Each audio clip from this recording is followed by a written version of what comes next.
G'day guys, welcome back. Alright, how are we guys? Is the mic on? Because I've done that a few times. It looks like it's on.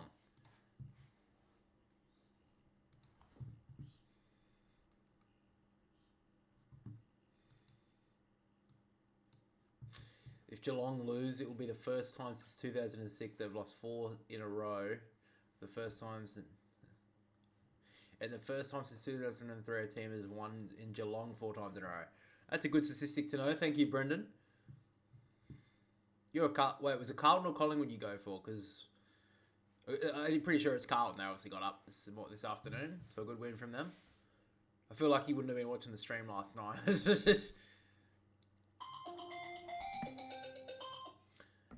sorry.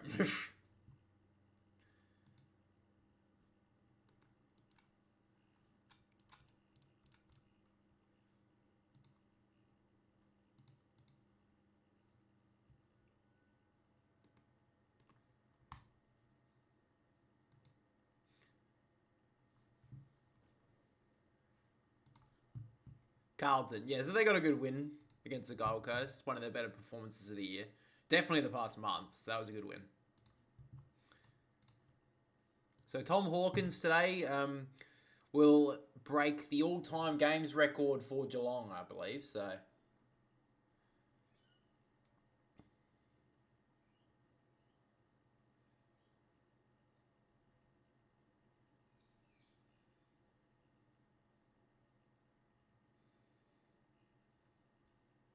So GWS have won the last 3 games down in Geelong.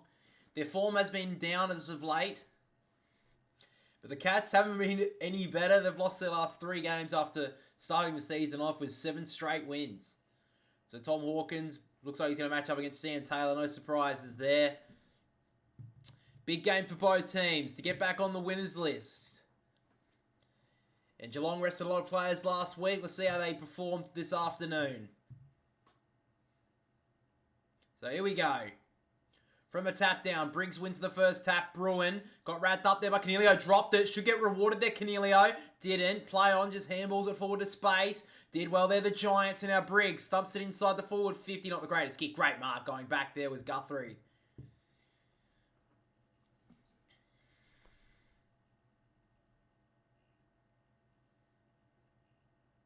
So Guthrie gives it out the back here to Colin Jasny. Who gives it across here to Stewart.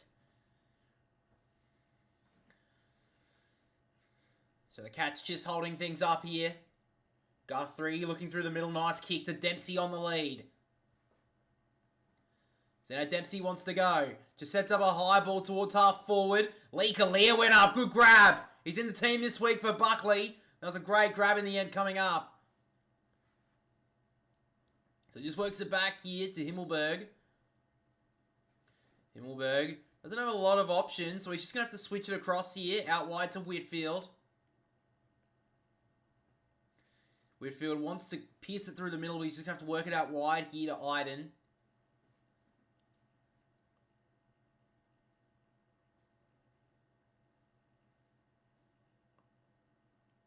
So sends it up high. Hogan overran it. Conway nearly dragged it down. Bruin works out the back to Holmes and now to Koning. Snaps it over the cross his body. Whitfield's in front of it. Should get a high free kick and he will. So Whitfield will get a free kick. Brad Close not impressed by it back in the long sleeves this afternoon. Sends it back towards half forward. Not the greatest looking kick. Great mark from Jack Henry.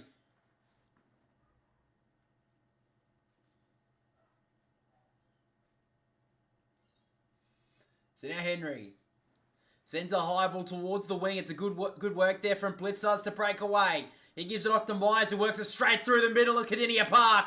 Now goes Bruin. He looks for options. He decides to go for goal. Go for glory! And kicks a big one for the Cats. First goal of the game through Tanner Bruin. That's a brilliant kick. Local boy against the former side kicks a big goal. And he celebrated it as well, as he deserved. That was great footy there from the Cats. Great kick from Brian Myers. Goal assist king. And sets up the first one of the game.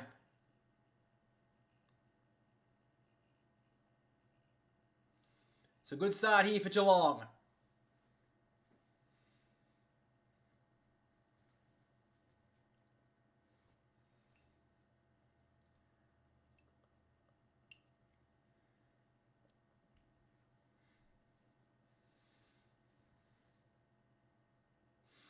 So back in the middle, Conway with the tap down. Breaking through as Holmes couldn't gather. Blitzars dives in and under.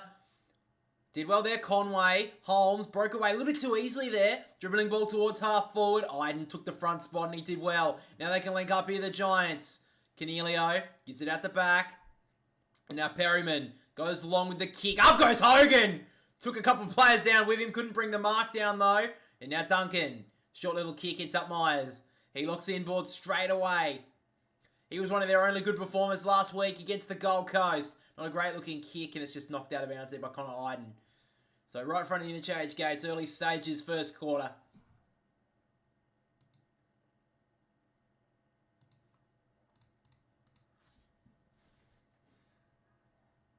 So it looks like Colin Jasny has the matchup on Toby Green. Really out of form at the moment, Toby. Just feel like he's a game away, just before he bursts back into it. So Conway won it down for Tui, and now over the top to Blitzars. Absolute floater towards half forward there for Close. Did well there, Perryman, to lock it up. And now Whitfield again. Racking up the touches early. Not a great looking kick though. Tui cuts it off.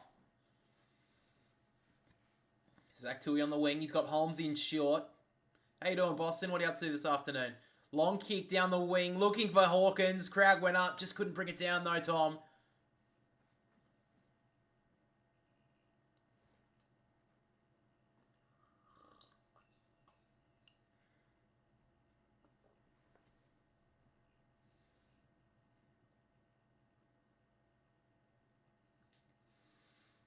Briggs won it down. Ware, good gather. Himmelberg wrapped up by Stengel. Drags him to ground. Ball spills out. Atkins working at 40 for Myers. Free kick's been ripped out here.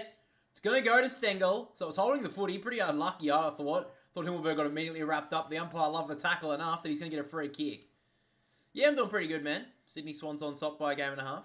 Going to watch the A-League Grand Final tonight. Oh, who's playing? I didn't even know. So now Stengel sees a little lead up from Jezza. Couldn't mark the ball there. Cameron spills out now to Tom Green. In the back pocket. Working it forward. Not a very good kick. Tacone's going to cut it off. Total under. Oh, I didn't put a bet on this game. So Tui went one way, then cut it back with the kick. Not very good option. But in the end, it will work out for the Cats. Tom Green couldn't mark it in the back pocket. It'll be a ball in. So a stoppage here for the Cats inside their forward 50. Yeah, who plays in the... who's in the final? I think I saw it before, but I can't remember who's playing in it. Is it Victory and Mariners? I can't remember. Mariners and Victory. Oh, I called it. I'm insane. Blitzars just handed it off to Hawkins who tried to shovel a handball forward. Wasn't worked out. And now the Giants can stream off the half back line. Perryman about to get shut down. Got a kick away. Going back there with Stewart. Couldn't mark. Hits the ground. Now Toby can go. Great play there from Stewart to lock him down. But he got a handball away. Daniels handballing forward. O'Halloran wrapped up by Holmes. It'll be a ball up. No, O'Halloran is still breaking away. And Holmes locks him up again. Ball gets out. Play on. Hogan over the top to Toby Green. He looks inboard. Says, boys, I'll go myself. And he sneaks it through for a point. That should have been holding the ball on in the goal. I don't know how that wasn't paid.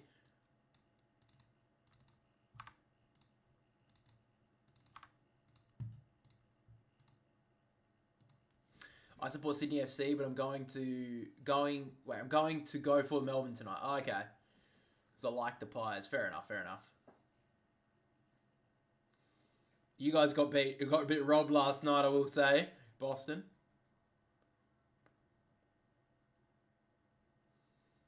Total under. I don't really get what you mean. What? Oh, you want me to go? Oh, okay. Total under. I say 150. I don't think it's going to be a very high-scoring game. Total under 150. Turned it over there. The Giants on the wing. And now the Cats can work this one forward. Good tackle there from Haynes. But the Giants get away here. Little kick down the wing was nice. And it's up Toby Green. Oh, gives a little fist to the chest there of Stewart. Play on. He works it back inside here, Toby, with a nice-looking kick. It's up Cornelio. Has a few options. A little short kick was nice. Ended up Brent Daniels. Do you like Adelaide United?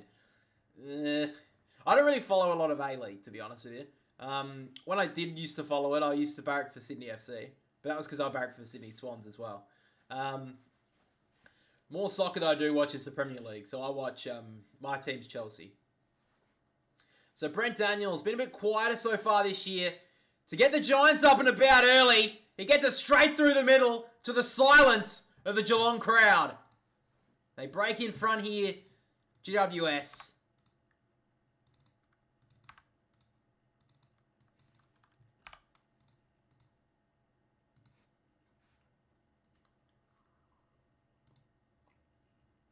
By the way, just for people wondering, Jack Bowes is a sub for the Giants, and McMullen... is a sub for the Cats, and McMullen is the sub for the Giants.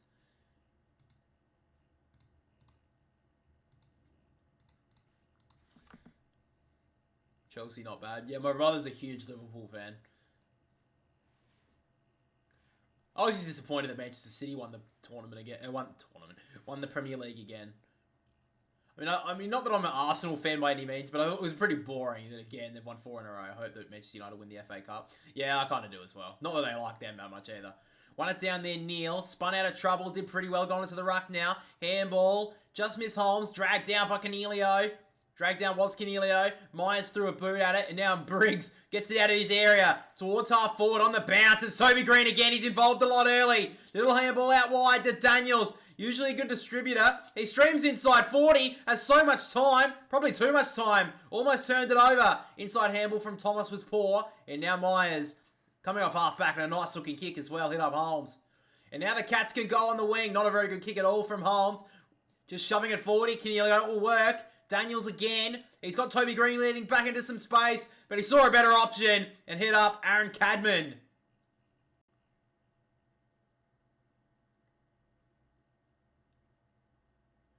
I don't like CFG.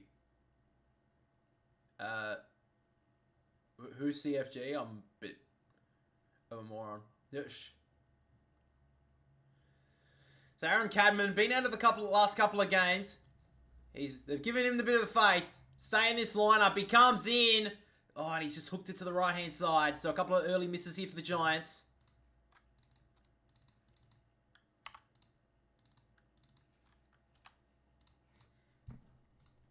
So now Stewart coming out of the defensive 50. Nice looking kick, hits up Sam de Koning. And he works it short to Bruin. Oh, the City Football Group. Sorry, yeah, I know what you're talking about. Yep. Long looking kick, brought it to ground. Now Briggs, across his body, wasn't the greatest looking kick, and now Bruin cuts it off. Inside handball was okay. They can work it nicely here, the Cats. Hawkins, wrapped up, got a handball away towards Myers. Iden takes the contact, did well. Callahan back to Taylor, who handballs it out wide. Not a very good handball. Cats should cut this off, and Jezza Cameron in the pocket. Not a very good kick. Taylor couldn't mark Iden. Got it out to Himmelberg. They pressure it up here, the Cats, but Green stepping through nicely. Lear left the ball behind. Cats pressure it up again. Henry out the back to Cameron. Back to Henry. Looking for some options. Just handballs it forward. Knocked it away. There was Clark. Hawkins. Now Cameron snaps on goal. In the goal square, basically, it was Harry Himmelberg. And he just locks it down. Wonder if they'll ever bring down those 115 charges against the Manchester City. We'll have to see how that works out. Iden back with a little handball. Himmelberg scrubbing ball down towards the wing. O'Halloran just socketed it for territory. On the bounce, good gather there from Kolajasny. Now Guthrie looking for his right boot. Eventually got it. Snapping across his body was nice. Atkins probably should have marked that one. Now Callahan wrapped up by Myers. Ball up. Oh no!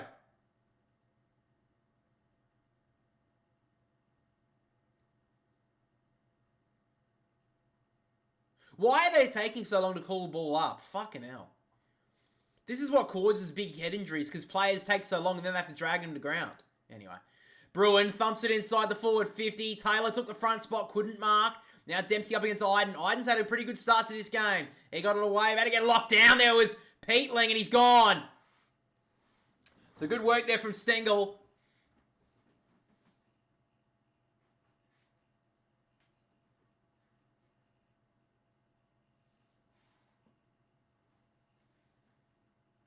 So Stengel betraying his options, probably looking for the tomahawk at this stage. He's just going to set it up. Cameron's there, so is Henry. It gets out the back. The Giants have the numbers. Haynes ran a little bit of a 360. Thumps it outside the defensive 50, but it's going to be coming back. Tui takes the mark right on 50. He wheels and goes. The Irish game record holder thumps it towards goal, and he gets it home. Geelong have got 2. Great finish from Zach Tui. Way too easy there. They're the Giants. They just let him run that arc that he was always going to go for. They got the Irish jig running at the Canadian Park. Love that.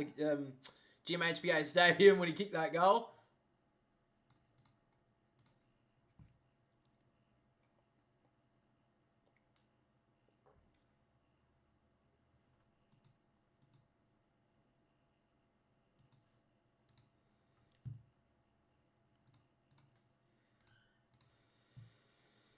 So it looks like Stephen Cornelius is just getting his shoulder re-strapped here, so hopefully he's all good to go. He's really important for this team this afternoon. So just about to tick under the first 10 minutes of this game. Cadman with the tap, but Neil worried him out of it a little. Gets out the back for Peatling. He'll get a high free kick here. Bruin not impressed by it, but it was definitely there. He gives it off to Cadman, who can thump a long ball inside the forward 50. Good work there from Riccardi to bring it to ground. Landed nicely. He snaps it towards the top of the goal square. Hogan is there. Strong hands. Oh, they didn't pay it.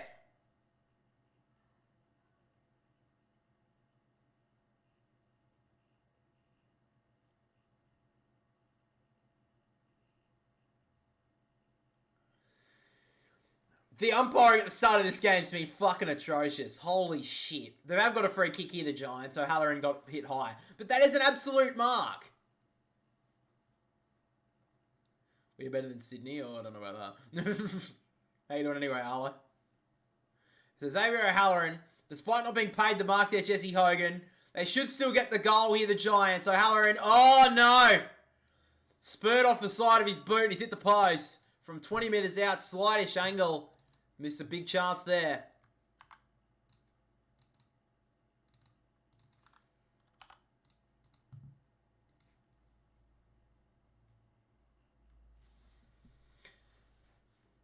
So now Guthrie brought it to ground there from outside the defensive 50. That's Ollie Henry, just handballs it over the top. Wasn't the greatest play. Now Bruin met hard by Lee Collier. And Peatling gets boots the ball towards half forward. Standing underneath it was Collar Jasny, just fisted towards the line. So Cornelio's back on the ground. Good news there for the Giants.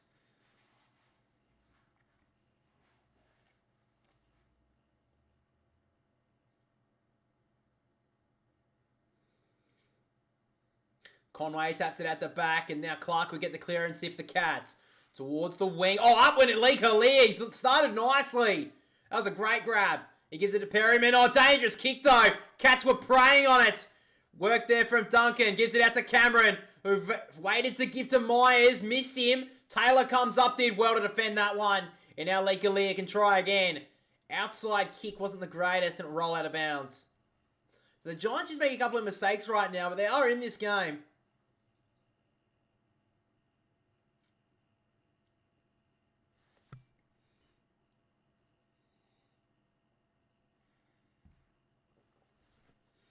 The umpire throws it in here. Tap down. Conway trying to gather. Did pretty well there, Toby Conway. Back to Clark, who gets wrapped up by Brent Daniels. Just not out of bounds. It'll be a ball up.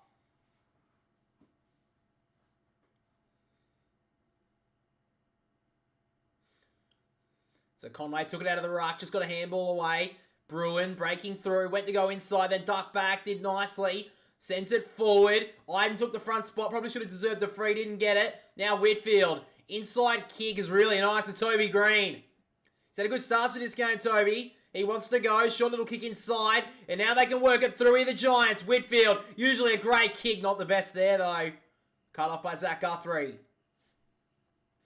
And now he wants to go on the counter. 2-on-1 here for the Cats on the wing. Clark takes the mark. Wants to go. He's got a couple of options over the top. One of them is Holmes. He gets it there. Dropped a pretty simple mark. Was too busy thinking about what he wanted to do next. Eventually now gets it to Blitzars. And now Duncan goes into the pocket. 2-on-1 here for the Cats. They get in front of each other almost there, and it just rolls out of bounds. So another stoppage inside the forward 50 here for Geelong.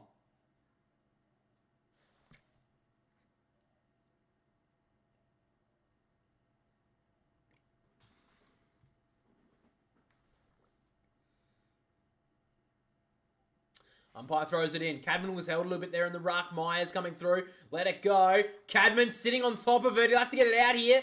Ball spills out now. Blitzars close hands was nice.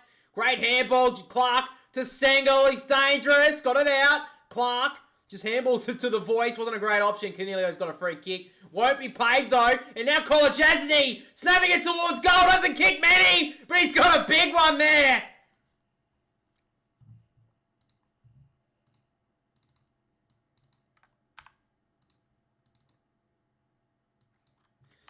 So the Cats get the early break.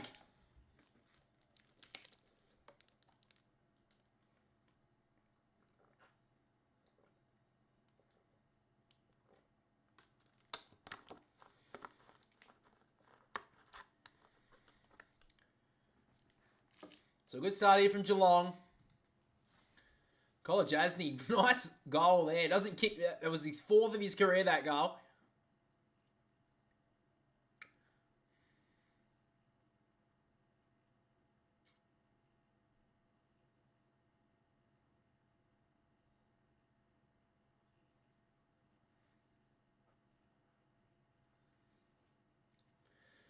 So back in the middle we go. Briggs taps it out the back. Callahan broke away from Conway pretty easily there. Works the ball out wide for Thomas up against Mullen.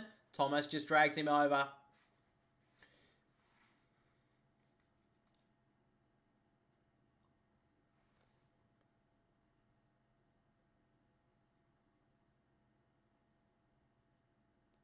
Briggs just takes it out of the ruck, looking for a handball option. That was nice. And now the Giants can work it towards goal. At the back for Riccardi, who plays on and kicks a nice goal there for the Giants. They get the quick response.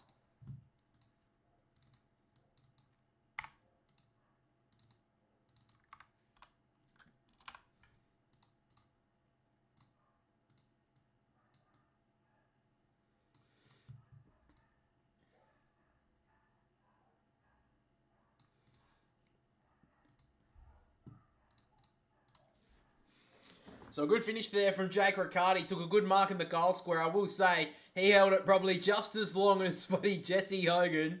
But anyway, I think Jack Henry had the exact same amount of touch on that last one. But nonetheless, they still get a goal here, GWS.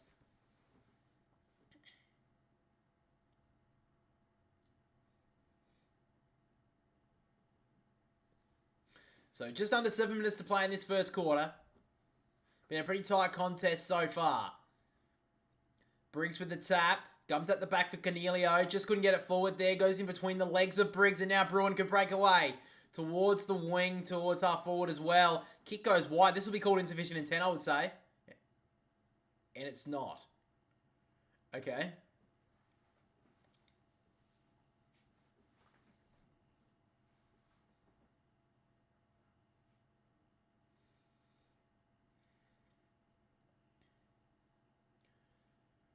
Briggs takes it out of the ruck and gives off the handball. Angwin, first game of the year. Bouncing ball down the wing. Stewart trying to get it out. Great tackle there from O'Halloran. Handball out wide for Blitzers. Cornelio taps it back in for Angwin, who dodged out of one tackle. Handball was interrupted by Conway. Inside kick on the bounce did well here, the Cats, and they can link up now. Holmes sends a long ball towards goal. I think he's got the distance. Oh, you bet he does.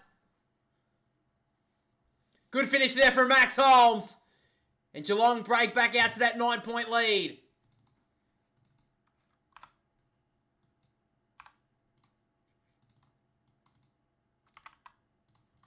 Geelong just have a little bit too easy at the moment.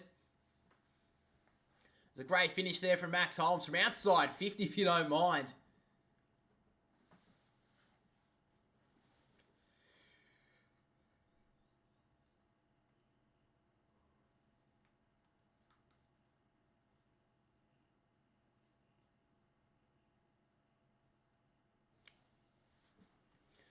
So Max Holmes only had the 5 touches so far. He's prolific this season. Good first goal there.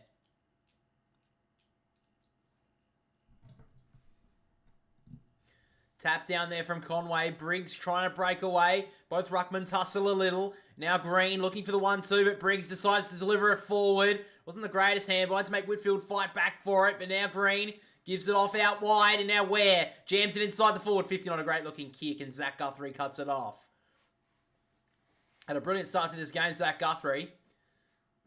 Just works it back out wide to Holmes. Down the narrow wing here of GMHBA Stadium. Not a very good kick. It's going to go wide. Stengel did what to cause a contest, and it runs out of bounds.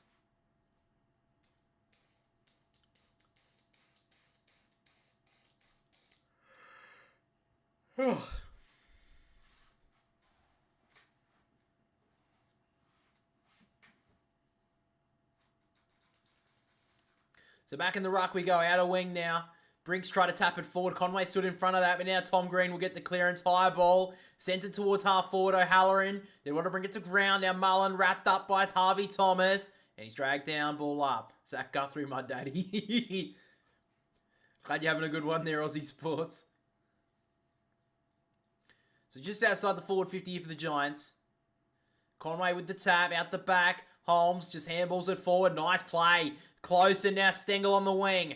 He goes to the high ball. In front there is Neal. He takes a good grab. He can wheel and go here. He's got Hawkins leading 25 in front of him. Decides to go a little bit further than that to Cameron. That was a good grab.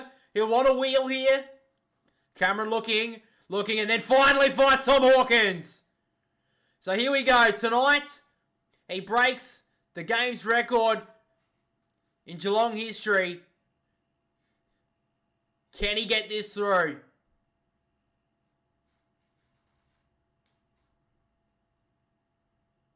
He missed last week, getting him prepared for this big game. Won 2 premierships in his time. He's been one of their best, Tom Hawkins. Tough kick. He goes long. I think he's going home. Brilliant. Absolutely brilliant from Tom Hawkins. He gets it home.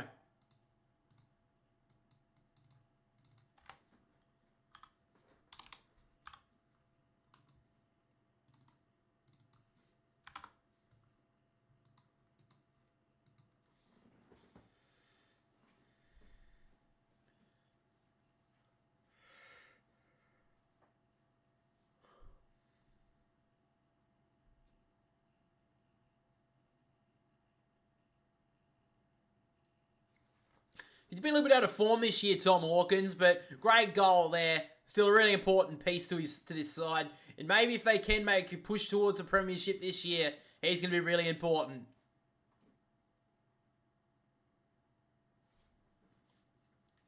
So still 4 minutes to play in this first quarter. Tap down from Briggs. Socketed forward there out of midair was Cornelio. Bouncing ball. Angwin and Bruin went to ground. Now Atkins racked up there by Brent Daniels. A little bit of a humping motion there. I don't know what that was, but anyway.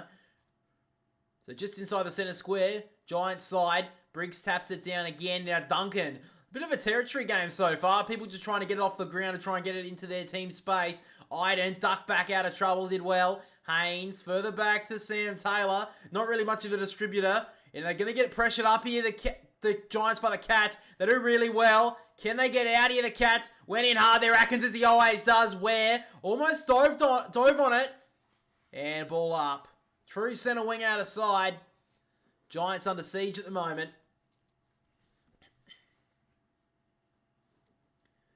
Briggs taps it down again, but Blitzers will get the clearance. And a true one. Long ball inside. Great mark going back with Sam Taylor. That was true courage.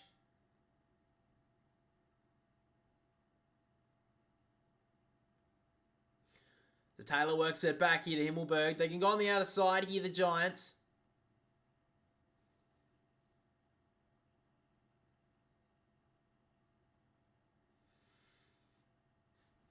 So half back now. Just works in a short ball. And now Angwin.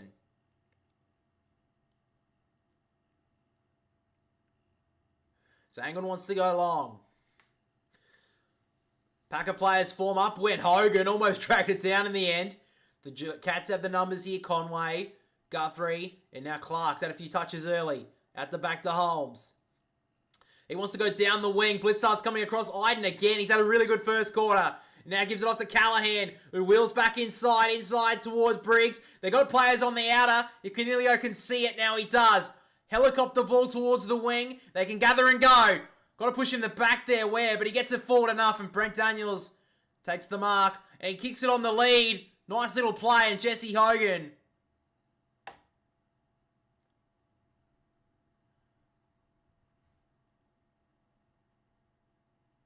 So Jacob Ware's actually been called this back. That's a stupid decision from the umpire. It should have been an advantage for pushing the back. But anyway, been a terrible umpiring performance in this first quarter. That's a great kick. Hits up Riccardi in the pocket. So the Giants need this one just to stay in touch early. Cats have had a pretty dominant first quarter. So Jacob Ware. Great kick in the end to find Riccardi. And now Riccardi for his second goal of the game. I think he's hooked it too much, he has.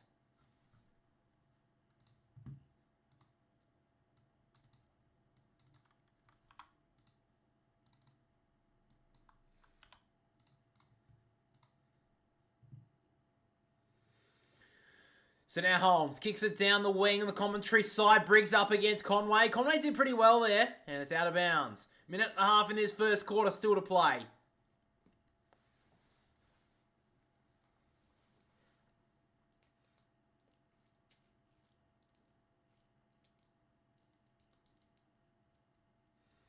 Umpire throws it in. Briggs just throws Conway out of the way and sends a high ball inside. Riccardi did well there, Henry, to knock it down, and Holmes professionally just fumbles that one over the boundary line. So the Giants have a late opportunity here.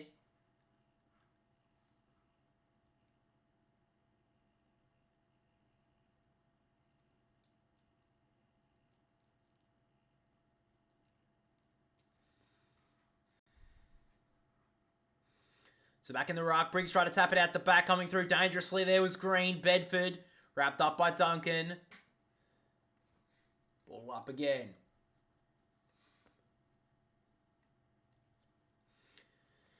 So Briggs, little tap down, Green overran it. Okay. Atkins breaks away. Kicks it out towards the wing. One-on-one here is Stengel. Bodywork was okay. Perryman did nicely. Ware may have got a high one. Now Stengel stole it away from him. Let the ball go. Ware wrapped up. Stengel threw a boot at it. Couldn't get contact. And Tui wrapped up by 3 Giants. Ball up.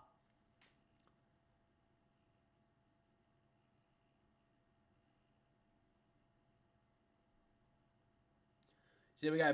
Back in the ruck. Briggs went up way too early. Need blitzers. And now they take the advantage through the middle. Duncan sends it towards half forward. Not a very good kick. Taylor should mop this up. So he looks down the wing here for an option. He goes long with it. O'Halloran couldn't mark. Good work there from Stewart.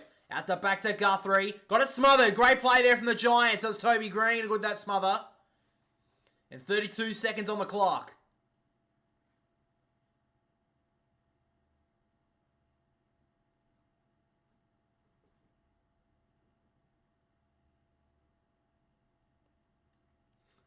So Giants down by 14 at the moment. Conway with the tap down. Mullen trying to break away. Dragged down there by Cornelio. Got a handball away though. Whitfield threw a fist at it. So did Conway. Perryman just threw it away. Atkins was tackled. Tom Green gets it out. But now Clark can drive it inside the 50. Just outside, in fact, for Tomahawk. He's looking long. He's got 11 seconds. He drills a low ball. That was a great kick. Oh, Neal did everything but mark it. Dropped a sitter. Close there, little handball out. Myers to Stengel. He keeps it in. He's dangerous. Stengel looking inside. Siren sounds. Right on quarter time. Myers took it 1 millisecond too late. And at quarter time, the Cats, who have been deadly in front of goal, they lead it by 14 points. Scores are 5 straight goals, 30 to the Cats. Lead by 14 to the Giants. 2 goals, 14. 2 goals, 4, 16. Idiot.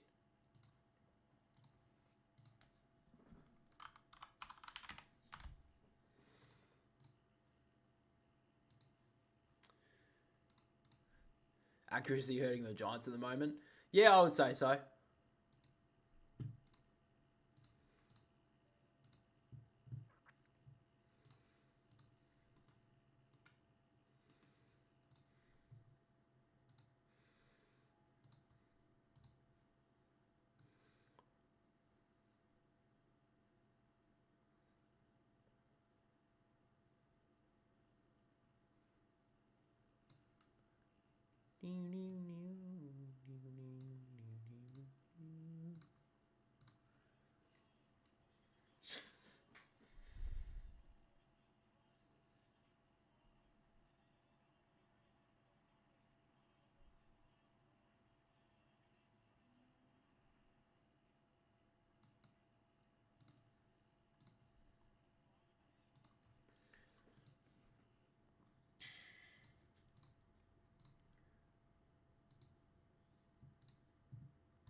together.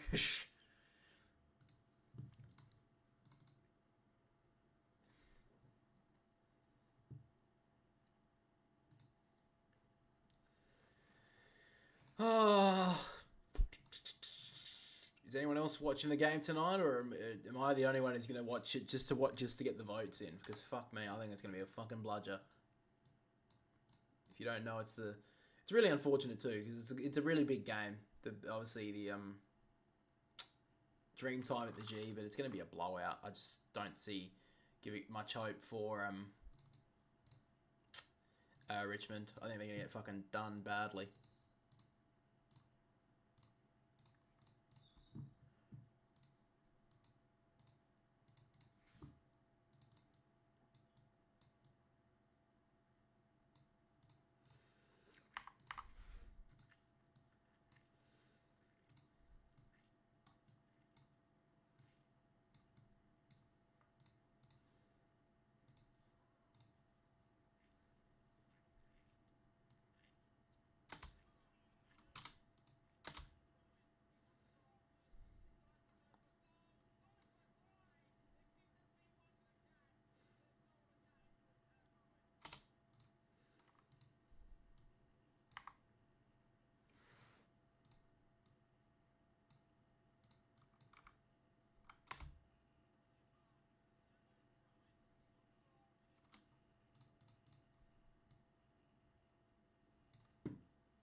Oh, for fuck's sake. So here we go. Second quarter about to get underway. Players moving back to their position now.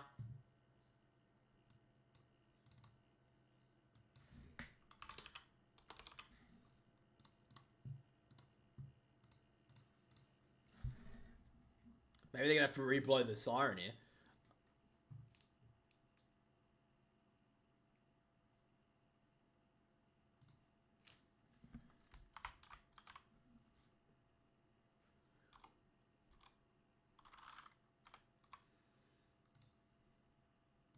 So here we go. The umpire bounces it down and the second quarter is underway. Briggs with the tap down. Bounces away there from Bruin and Holmes. Good tackle there from Callahan. Just got a handball away. Out wide. Kolajasny about to get locked down. Did well there. Tui sends the ball long. Standing underneath it. Really good mark there was Himmelberg.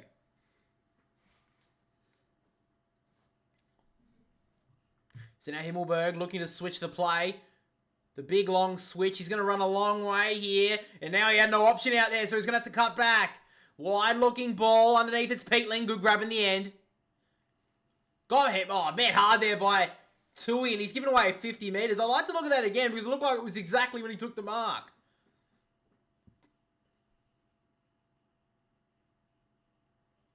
Well, I mean, I think it was, but never had an eye on the ball there, Zach Tui, so I guess maybe. So Peatling's going to get the 50 here.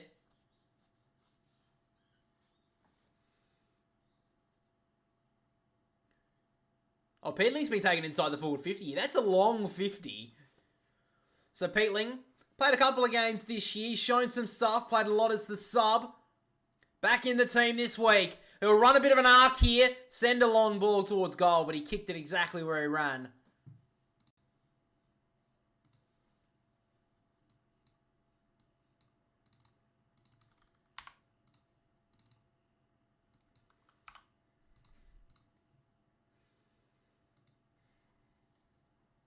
So now Stewart, he'll take the kick in here for Geelong. He wants to go out wide with the kick. Pushed in the back there was Angwin, he'll get the free.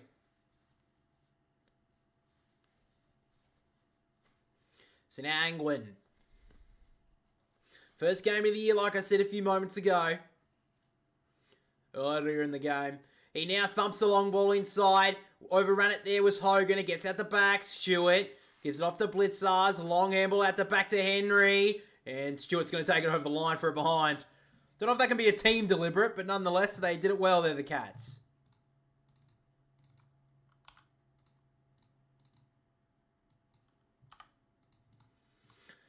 So now the Cats coming off a halfback through Zach Guthrie. Goes with a long ball. Good mark going back there was Angwin.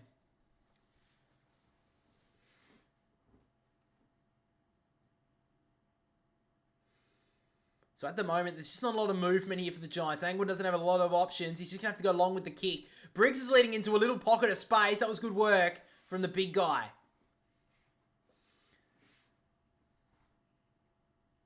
So now Briggs runs back inside and thumps a long ball towards the pocket. It's just not in the grass there. Just inbounds. I think that was from Jack Henry. Took it down low. That was a really good grab. So now Henry just works it down the line. Short little ball, and Guthrie again. He's racking him up early in this game. He goes along with the kick. Conway just can't make up the ground there, and it rolls out of bounds.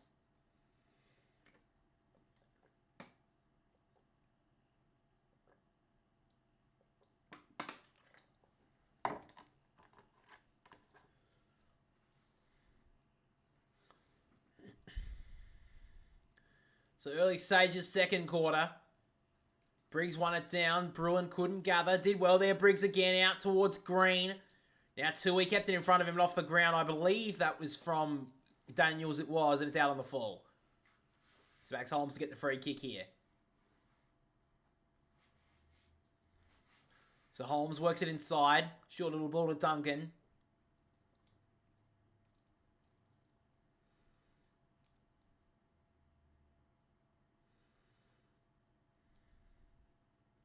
So now Duncan, high ball, tied up against the boundary line, and Haynes drops a pretty simple mark. Rolls out again. So it's been locked on this commentary side wing for the past few minutes.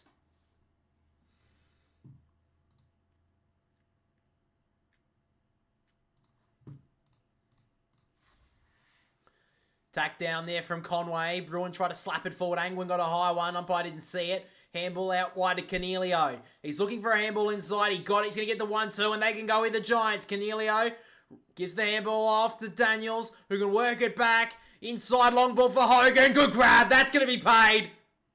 Good mark there from Jesse. Just beaten there in the contest with Sam de Koning. Jesse Hogan, his first opportunity to hit the scoreboard.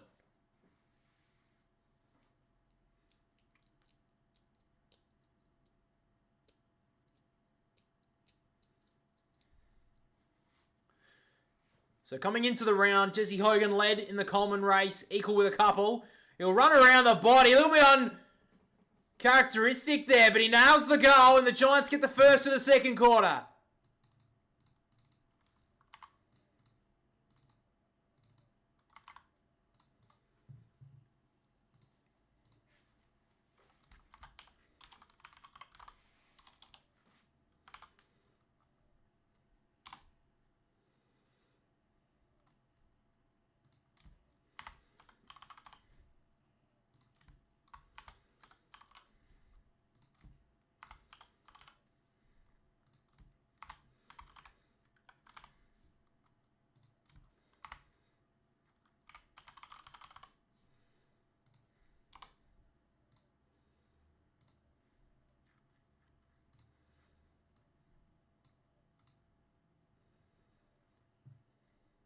So now we go back into the middle of the ground. It bounces out of there. Peeling's got taken high again.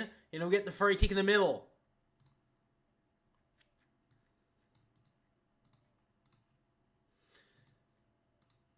So now he works it out wide. And now Himmelberg on the outer side.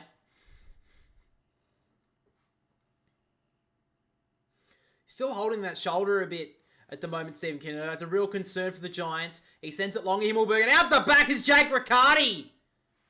To the silence of the Geelong crowd, a chance here for the Giants to draw level. He is really sore at the moment, Stephen Cornelio. He can barely move his left arm.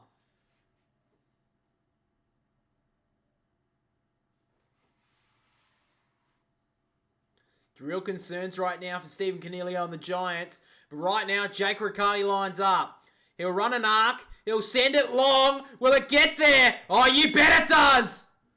Scores a level.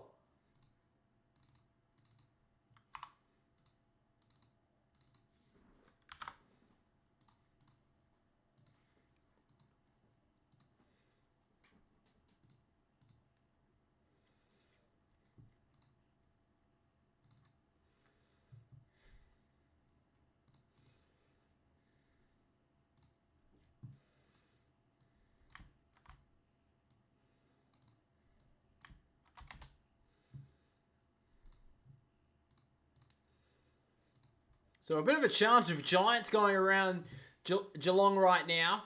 Don't know if the local faithful will like that too much. But at the moment, GWS have kicked the first 2 goals of the second quarter. Stephen Cornelio remains on the ground, but there are concerns for his shoulder at the moment. From the ruck, Briggs trying to take on the less experienced Neil. He got it out of there, did well. Green over the top to Toby. He feigned the give. He mesmerised Dempsey. Eventually got it out wide to Harvey Thomas. And now Tom Green, outside 50. Blows his line.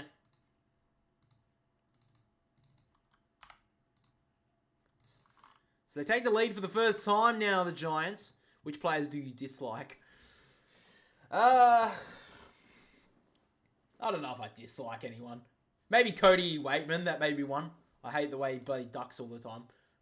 Haynes comes across nicely. A little bit of vintage Haynes right there.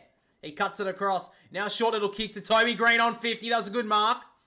I didn't used to like Toby Green, but I think he's definitely grown as a player. He's not so much a brute anymore.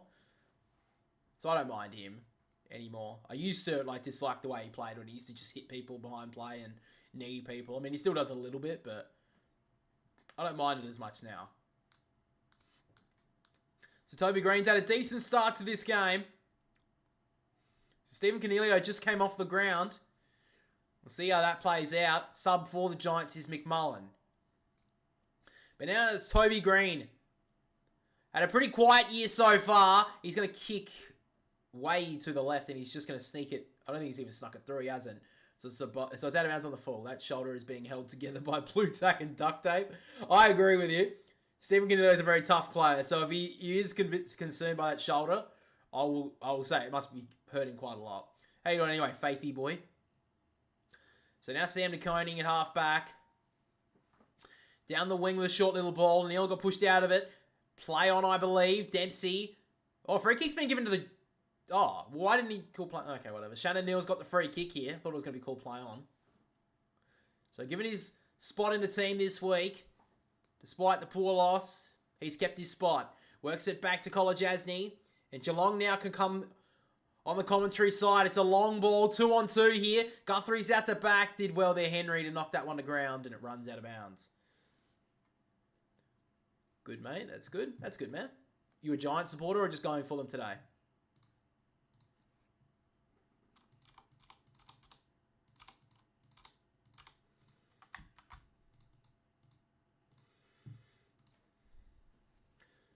So now back from the ruck on says, met hard, there was Ware by Blitzars. And it's going to be a free kick. That's a tough decision. I don't even know what that was for. Blitzars not impressed by it. I wasn't really either. But Jacob Ware has the free kick. So defensive side of the wing. He goes long with it. Geelong have the numbers here. Should have marked that one there, Neil. He punches it to ground. Out the back was Callahan. Missed the handball to Ware. And now Atkins breaks away. Short little kick was nice to Ollie Henry. He wants to wheel. In fact, it's Tom Hawkins. He works it back inside with a great-looking ball. Clark holds it up, sends it long. Ollie Henry's there, close as well. Great grab. Going back with the flight. And here, a chance here for Geelong to get back in front. So Brad Close, back in the long sleeves this week.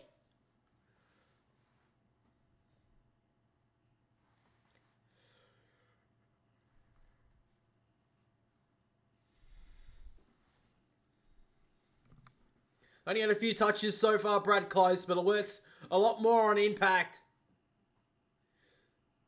So Close comes in, and he sneaks it in. Good finish. They've kicked straight so far, Geelong. They get their first goal in the second quarter and are back in front.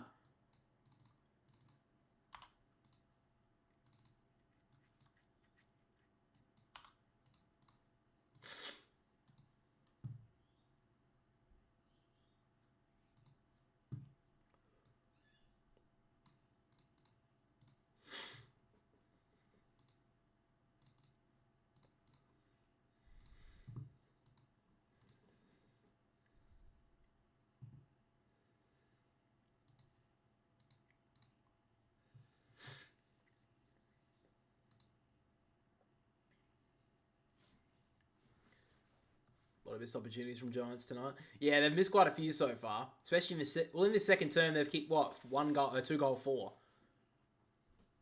And it's not even 10 minutes gone in the quarter. So Riccardi with the tap down. Tom Green, strong that he was, got the handball out. And Riccardi after Daniels. He streams inside the forward, kicks it long inside the forward 50. Jack Henry got a little touch onto it. It rolls through for a behind. Another missed opportunity there for the Giants.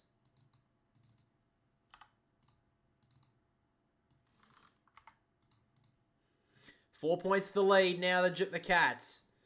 So now Guthrie. Had a lot of touches so far. Goes down the wing. Ollie Dempsey went up. Couldn't mark. Over the top, the handball from Holmes. Kolajasny just slaps it for a bit of work forward. And it goes right out in front of the Geelong interchange gates.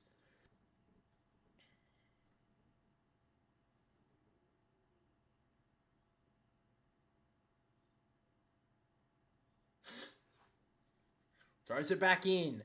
Riccardi taps it forward to space, and Toby Green's found a little acre of space for him. Inside kick. I don't think anyone was waiting for that one. Bruin did pretty well. Stewart handball forward. Stengel keeps it in front of him. And now the Cats can go on the outer. Clark to Mullen. Good pressure here from the Giants. Clark did really well. Gives it off to Zach Guthrie. Short little kick wasn't the greatest, and it runs out of bounds. You covering Dons and Tigers after this? Oh, God, no. No, not that I'm not doing that, but I gotta go pick up my wife. She's at a friend's place at the moment today, so I gotta pick her up after this game.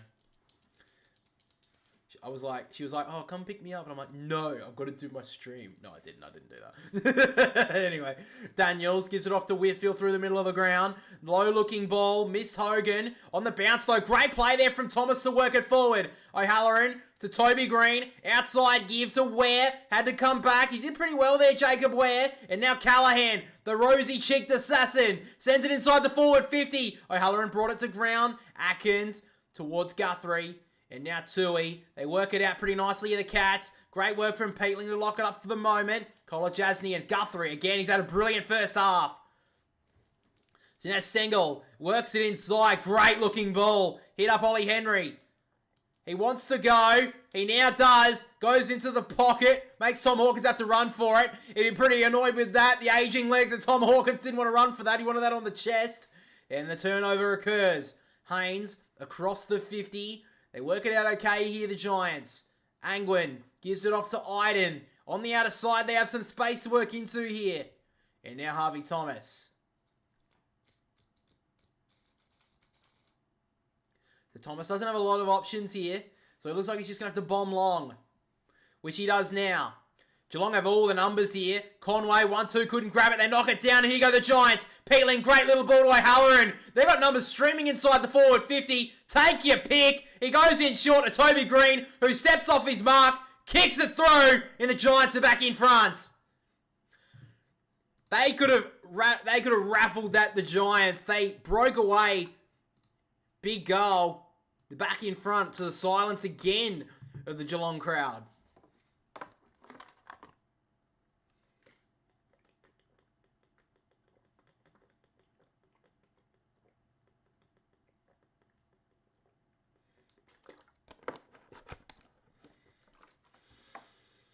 That was poor there from Geelong. Both Conway and Henry didn't talk that one out there. They drop an easy mark, and then the Cats all at sea in defence. And Toby Green kicks the goal.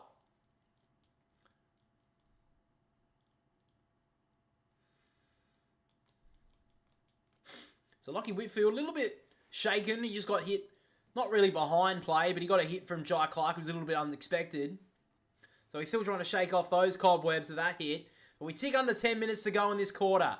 Conway trying to get it down to his team. Callahan handballs it forward. The Giants just flexing their muscles a little bit in this quarter. And now Angwin, high ball into the pocket. It's 1-on-1. Henry missed it. Rolls out of bounds. Toby Green not impressed. He thought he got a high free kick. We'll have to see the replay. I didn't really see it. But the commentators at the game are saying that it was high. At the moment, the Cats really under siege. Oh, that's 100% a high free kick. How did Toby Green not get that? Back in the ruck, Riccardi knocks it forward. Bruin runs towards and happy to take it out of bounds.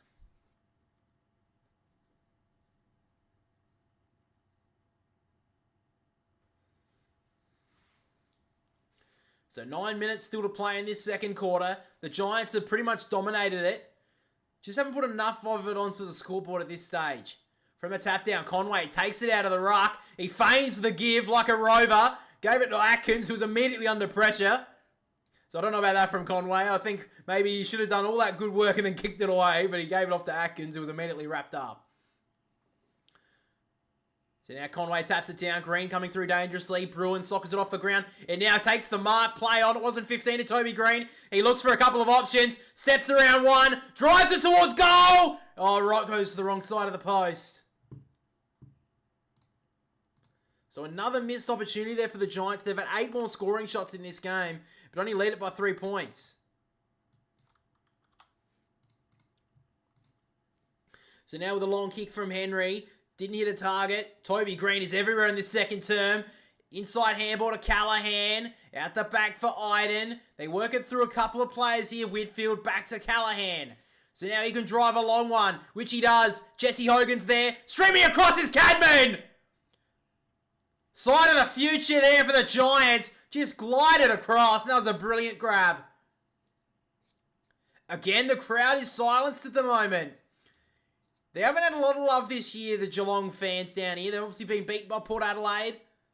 They got a win against St Kilda in the round 1. But the Giants owning this second quarter right now. They obviously had a big win against North Melbourne, but that's North Melbourne. Might as well have played the reserve grade team. But nonetheless, Aaron Cadman. He'll kick from inside 50. He's got a smooth run up. And he sneaks it in. Good finish, young man.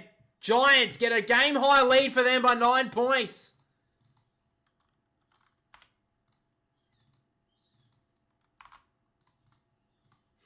Good work there from Aaron Cadman. He read that one really well. It's a great kick from Callahan as well. He got a couple of good steps in to get his good little run up there. And in the end, Cadman had a chance to take 2 grabs at this mark. It was pretty poor there from the Geelong defence. They've been under siege the last few weeks.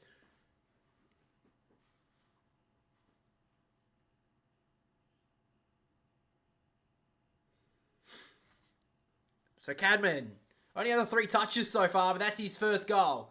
North, we love North. They got beaten by 59 points today against Port Adelaide. That's almost a win for them.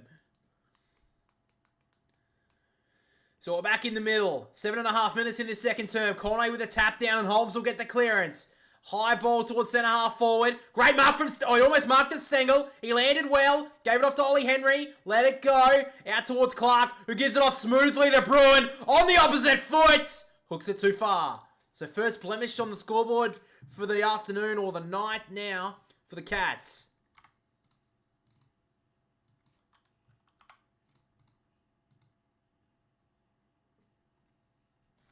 Long ball down the wing, going back there was Henry. Probably should have marked it. And now Cadman just thumps it long in front. Takes a good mark with Sam de Koning, but now he handled it away. He's almost turned this over. Riccardi did brilliantly. He can thump a long ball. Call it 60 metres. It goes. Will it get there? Oh, you bet it does. Oh, you're loving to see it. Jake Riccardi bombs it through. The crowd is absolutely stunned.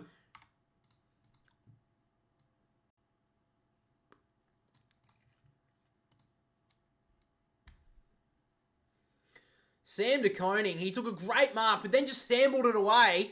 And then Holmes missed the mark. De Koning went to ground, missed the footy. And that was an absolute bomb there from Jake Riccardi. He got a nice looking bounce too. Got that little bit of a leg break. Oh, he loved it. Jake Riccardi having a good afternoon. Good night now. That was a great kick.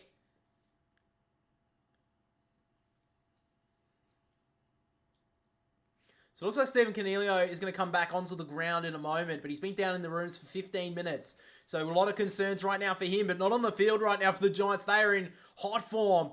Peatling gets a bouncing ball forward. Held there was Daniels a little bit. He just sockers it for territory, and in front O'Halloran. Inside the 50 mark, that footy. This has been a very high-scoring second term here by the Giants. They should almost be further in front. They have absolutely dominated this quarter. So Coniglio coming back to the bench right now. He doesn't look overly good, I would say. He's barely moving that shoulder. Oh, maybe a little bit. He looks okay. But he's got that arm strapped up a lot. So now O'Halloran. Looks like he's got the roll on Tom Stewart tonight. But an opportunity here to hit the scoreboard. So O'Halloran. He thumps the long ball. It's going to hold that right goalpost, but he's got it home! Well, the Giants... They are hot at the moment. 20-point margin. The Cats fans don't know what to say. They have been smashed in this second term, the Cats, especially their midfield. They have been absolutely killed in this second quarter. Right now, the Giants, the silence of the Cats fans is just beautiful hearing for the Giants at the moment. Well, it looks like Stephen Coniglio, I think, is going to be subbed out. So Coniglio has been subbed out of this game, so that means McMullen is into the lineup now as the sub. That's really poor news there for GWS. Stephen Coniglio is such an important player to this side, but he's out. Conway takes it out of the ruck, handballed it to Holmes, was immediately under pressure. Blitzars couldn't get it away. Peatling coming through, couldn't bring it with him. Now Clark trying to bury like a battering ram. In fact, it was Tom Atkins, and it'll be a ball up.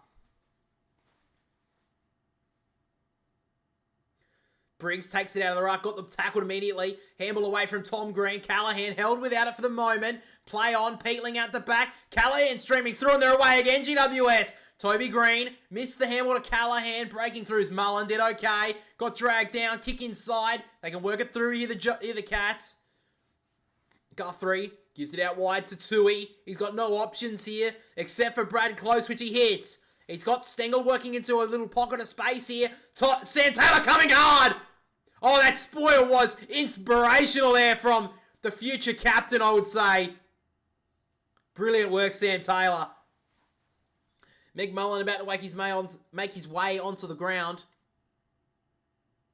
Sam Taylor had to make that spoil. If he didn't, if Stengel took that mark, they were straight through for a goal there, the Cats. What an amazing second quarter by the Giants. They were under siege in the first term, but they brought the heat in this second quarter. Blitzars, that's deliberate. Cats fans not happy at the moment. Don't know what they're too hungry about. I mean, that's obviously going to be paid. So Ware works it back. Perryman and now Haynes in the back goal square. Wants to switch it. Leaka Lear, good spoil there from Shannon Neal. Knocks it out of bounds.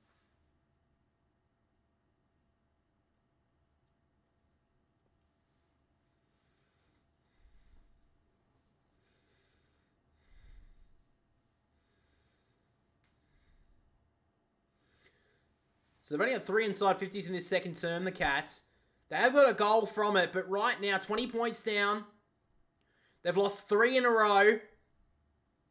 They're back on their home turf again. But right now, the Giants are teaching them a lesson. So we're into red time now in this second term, though. Blitzars and Callaghan. Everyone's wrapping up. A lot of hugging and throwing in the little area of space there. Angwin pushed out of it by Myers. Callaghan wraps him up. It'll be a ball up on the outer side.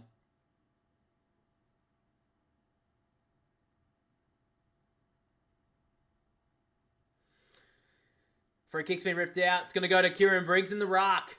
Cats fans, not impressed at the moment. They don't see this story very often down here. So he gives it off to Callahan, who sends a long ball down the wing for Toby Green. He went up, couldn't bring it down, but Angwin did nicely. Peatling got met hard. O'Halloran trying to get out of it. Got a handball out the back. Toby Green's in all sorts at the moment. We'll have to get back to that. Stewart, Cameron have to get back to 50 here to get a touch. Holmes missed the handball there to Duncan. And now Cameron kicks a long ball down the wing. Blitzars, 1-2, couldn't grab it on the third attempt. Conway missed it. Myers almost got worried out of it by Iden. Ball on the ground. No player can pick it up until Iden does. Little handball underground. Toby Green still fighting for it. Atkins, Holmes, and now he blasted forward. It's going to go wide, and it's going to go out of bounds. Will the umpire pay this one? Don't think he's brave enough. If Duncan didn't play, I would have tipped the Giants. If the Giants had won one game in the last three, I would have picked them. But because they've been in such poor form, I didn't think this was going to happen. And I mean, it's not over anyway. But yeah, Toby Green did roll his ankle. He seems okay, though. Atkins surely got a higher one there. He's going to get a free kick. First time I've heard a bit of noise from the Cats fans in about 20 minutes. They were happy with that free kick. Tough player, Tom Atkins. Started as a back pocket player. Now they're tough nut in the middle. He works it back here to Tom Stewart. So he wants to switch it here, Tom. Good kick in the end. Hits up to Koning. He's got Kolajasny riding shotgun, who drives it inside the forward 50. Tyson Stengel all on his own in the pocket. Well, the Cats need this one going into half-time. Great kick there from Kolajasny. And now Tyson Stengel. Hasn't kicked a goal so far. Was one of their few good performances last week.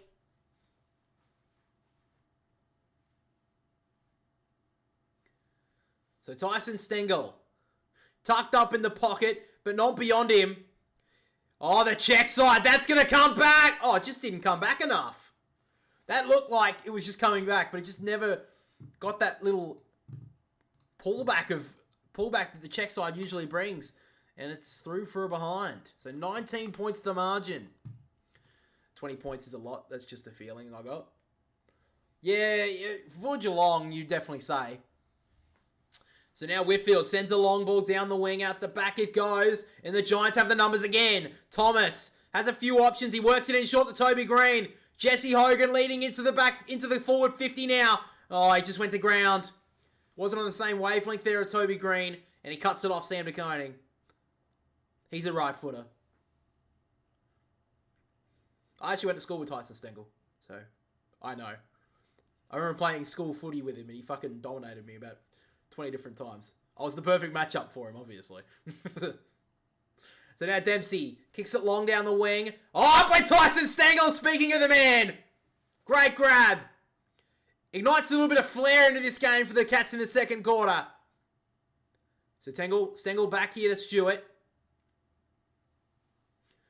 Now Kolajasny in the middle. Late stages, second term. Cats would love one going into the halftime break. He sends a high ball. Up goes Shannon Neal. Couldn't bring it down. Peatling looking for the high one. Not going to get it. Handball from McMullen. Straight to Atkins. Out the back. And now Jezza Cameron sets it up into the pocket for Tui. Nick Haynes. Good grab. So Nick Haynes has the footy in the back pocket. Works it out wide. Whitfield. He's got nothing on this wing other than Jesse Hogan, which may be the only option he's going to go for here. So Whitfield, just going to have to go long with this one. Low penetrating ball though. Gets out the back. Guthrie almost got wrapped up. Got a handball away. Missed Myers. It gets out the back though for Tui. Dragged down. Good tackle there from McMullen. 54 seconds on the clock. Late stages, second quarter. Cats started this game brilliantly, but the Giants brought all the heat in this second quarter. Callahan with the clearance. High ball. Stewart stands under it. O'Halloran does well. Out of bounds. Forward half of the wing here for the Giants. If they can get another one here, GWS, what a big lead it would be at halftime.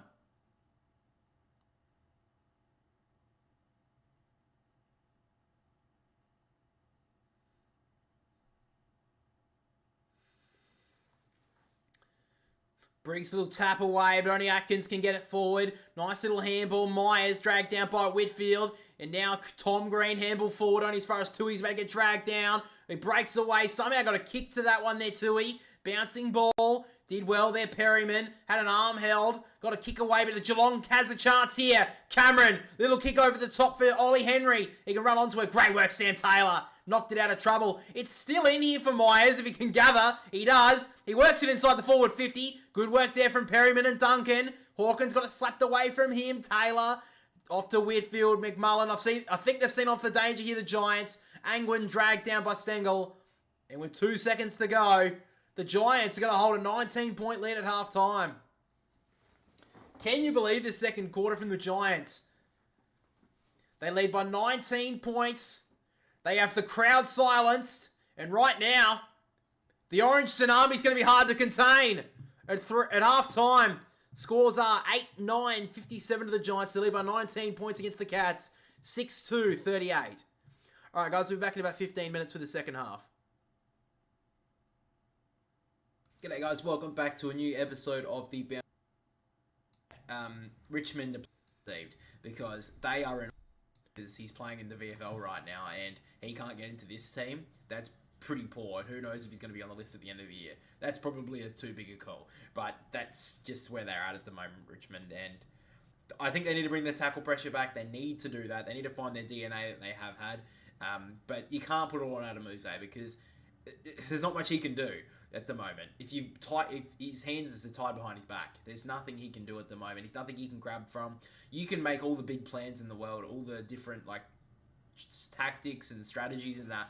End of the day, if you don't have much personnel there, it's hard to get these sort of things in motion. So that's just my thoughts on Richmond right now.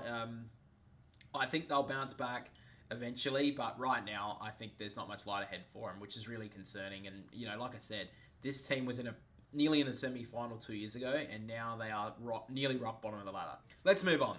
So, obviously, with the massive game from Harley Reid on the weekend, obviously the comparisons are back between him and Nick Dacos. Who's better? Who's going to be the better player? Who's going to fuck your mother? I don't know. But I don't mind the comparisons, because obviously, I'm not going to sit here and say, oh, stop making comparisons because it sucked. I'm going to start crying a river because people are making opinions. Like, who gives a fuck? But at the end of the day, I don't think you can compare these two because they're both very different players. Harley Reid's much more of an impact player, while Nick Dacos is a lot more of an involvement player. Because maybe in a couple of years, Harley Reid will bring that more involvement into his game. I think that's fair enough. He's only 9 games in, and his fitness probably isn't at the standard to fully be in that midfield for West Coast just yet. We have seen that he plays, in spurts in the midfield, and my God, does he have impact when he's in there. That was probably... I've seen a couple of games from him. I saw him in Gather Round. That was the first game that I saw him play, and he was fucking good against Sydney. That was probably the first game he's actually played really, really good football. And then since then, he's really had a good start to his career. That's really where he spurred his career on so far, and he has a very short career. Now, Nick Dacos, I've seen quite a few times. You see Collingwood pretty much every single week, so you kind of know how he's going. Now, again, they're very different players, so I don't like to say one's better than the other. I mean, I've written down here that it's like you comparing Brad Hill and Dustin Martin together. Like, they are both, even though yes, they're both midfielders, but at the end of the day, they're not the same sort of player. If it was Harley Reid up against someone that was more of a big body midfielder who plays forward quite a lot, maybe you could make that comparison. Or Nick Dacos going up against the Tom Mitchell of the time. That's where you can make the comparisons. But I don't think you can compare these two. If I had to say it, I would say who's better on impact players. I would say Harley Reid. If you're talking more about being involved in games and helping your team out more, I would say I think Nick Dacos is probably the better player. On the other hand, Harley Reid is playing in a lesser team. Nick Dacos has played in a team that's made the top 4 every single year since he's been in his career so far. So those are the sort of things you can compare. But at the end of the day, I think it's really hard to compare these two together because they're both very different players. What I saw from Harley Reid, though, in that game against Melbourne yesterday, you probably, if you didn't see the stream, you probably may have seen it. There's a couple of YouTube shorts up that you probably may have seen. But he is an exciting player to watch. And I know I bagged it on, I made a TikTok about it, about West Coast are not relevant. And I'll admit it, I'm wrong. That he's made them a relevant club, Harley Reid. now, because they are a good team to watch, West Coast, when they're at home, by the way. When they're away, they look like shit. But that's okay, because I'm not expecting them to make finals this year, West Coast. But he has given them something. He's given them a new lease on life. However, I don't think he would have helped North Melbourne that much at all, because the way that North Melbourne are, how poor they're playing. West Coast were lucky that when he went to West Coast, and then not only him, but they've got all these players back through injury. So it's not just Harley Reid. He's got so many other players around him that are helping him improve, just steadfast, really quickly. Looking at North Melbourne, I don't think he would have this sort of impact in his first year, in my opinion anyway. I don't know, but that's just what I think. On the comparison to Nick Dacos, though, I don't think there is a comparison to make, because I think they're both incredibly different players. I think on a team aspect, I think that Nick Dacos is a better player.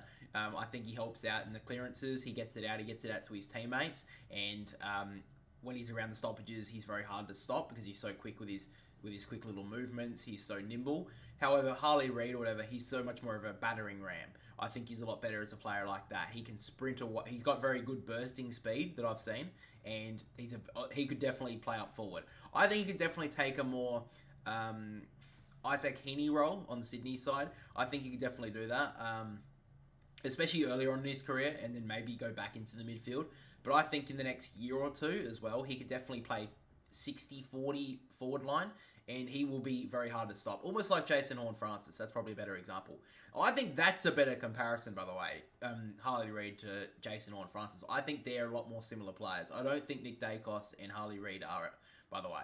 And if I had to compare those two, I'd probably say Harley Reid would be in front at this stage. But again, we look at Jason Horne-Francis.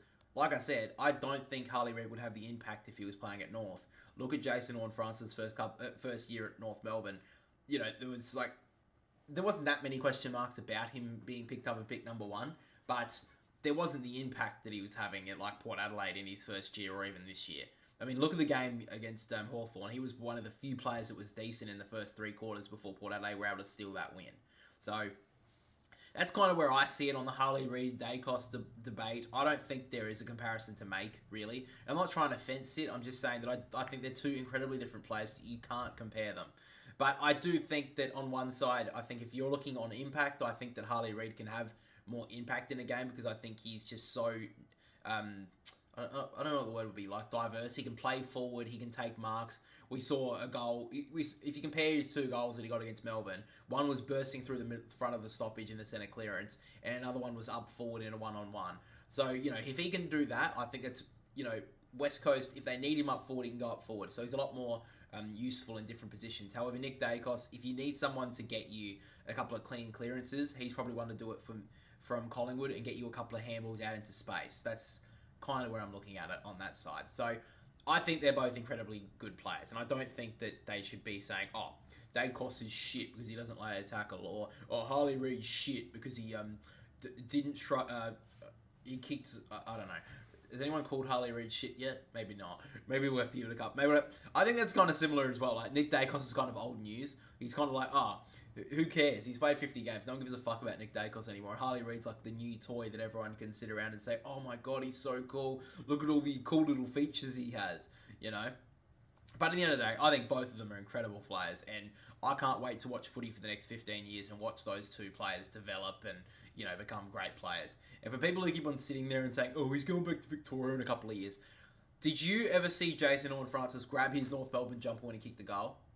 I don't think he's going anywhere anytime soon, Harley Reid. So I think West Coast have a player brewing, and I think it's great to see that he went to West Coast, and Sam McClure, absolutely fuck you, bro. He sits there, I don't hate Harley Reid. Shut up, bro. Everyone hates you, Sam McClure. Anyway, let's move on. So speaking of absolute dogshit journalism, we get to our fan favourite segment, the Flog of the Week. Dun, dun, dun, dun, dun, dun, dun. I haven't got my brother here to make stupid noises. That would have been a good thing. Anyway, this week we do have a journalist, and oh boy, this is going to be hard to beat. I don't know if this person was trying to win this award, but Caroline Wilson is our nominee for this week. Now, if you haven't seen it, Caroline Wilson has made some interesting comments about Cam McCarthy. Now, I'm sure everyone knows what's happened with Cam McCarthy. He obviously passed away a couple of weeks ago, and it was tragic news to hear. Fremantle did a bunch of pre-game stuff, and players were in tears. GWS obviously had a pre-game stuff as well, and it was tragic news when we heard the story about Cam McCarthy. It was tragic. But for some reason, Caroline Wilson had to make a story out of this. So I'm going to play the audio of this. I do appreciate it's Freo Hub and the Big Deegs podcast for bringing this to light, because I don't think no one has reported on this, which is fucking atrocious, by the way.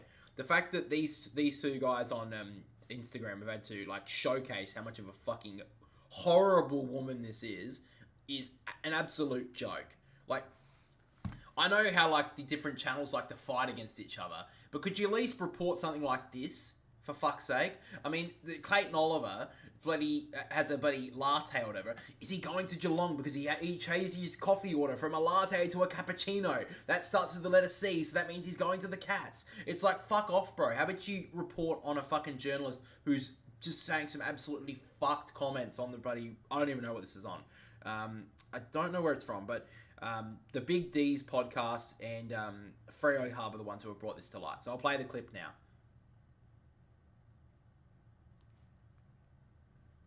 AFL sports journalist had this to say about Cameron McCarthy on a podcast called Real Footy. You have to say that you have to have a look at the lifestyle in Perth, maybe compared to other places. I really mean that. I mean, I don't think Cam McCarthy's problem started at GWS. I'm not saying he wasn't in trouble when he left GWS, but I think it started in Perth. Caroline Wilson. Okay. Where is your evidence for that?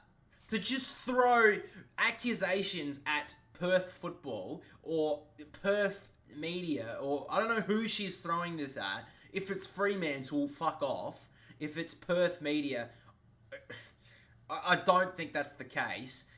I don't know where she's throwing these accusations at, but to suggest that Perth, the Giants, the way that she suggests that the Fremantle or Perth in general has anything to do with this tragic situation, and not just maybe leave it. There's no story in this. It's just a tragic story about Cam McCarthy, who passed away at a very young age. A young man who has ended his life. And that's all this story is. The fact that Caroline Wilson is trying to... I don't know what she's doing. If her brain has exited through her earlobe, I don't know. But the fact that she is trying to bring up a reason for why Cam McCarthy has passed away, it's just... how brain rotted is your brain to try and get a story now? The standard of AFL journalism is in the fucking toilet, and Caroline Wilson is sitting there trying to trying to find a reason for it, and trying to put blame on someone for this, when it's just a tragic situation, when she has no knowledge, no evidence of anyone involved in this, trying to throw blame at someone for Cam McCarthy's passing. You have got to be the most brain-rotted journalist if you're going to try and find a story out of this. You absolute worm of a journalist. Man, woman, child, that is a fucking atrocious thing to say, and trying to make an accusation of someone in Perth has... that this didn't happen in Sydney, that this wouldn't have happened if he didn't move to Perth. What do you mean? Where's your evidence for that? Did he come out and tell you that he's struggled a lot since he moved to Perth? Is that the reason? Or is there something behind the scenes in his family that maybe happened? Or, I'm not going to make an accusation about that, because I'm not a fucking absolute...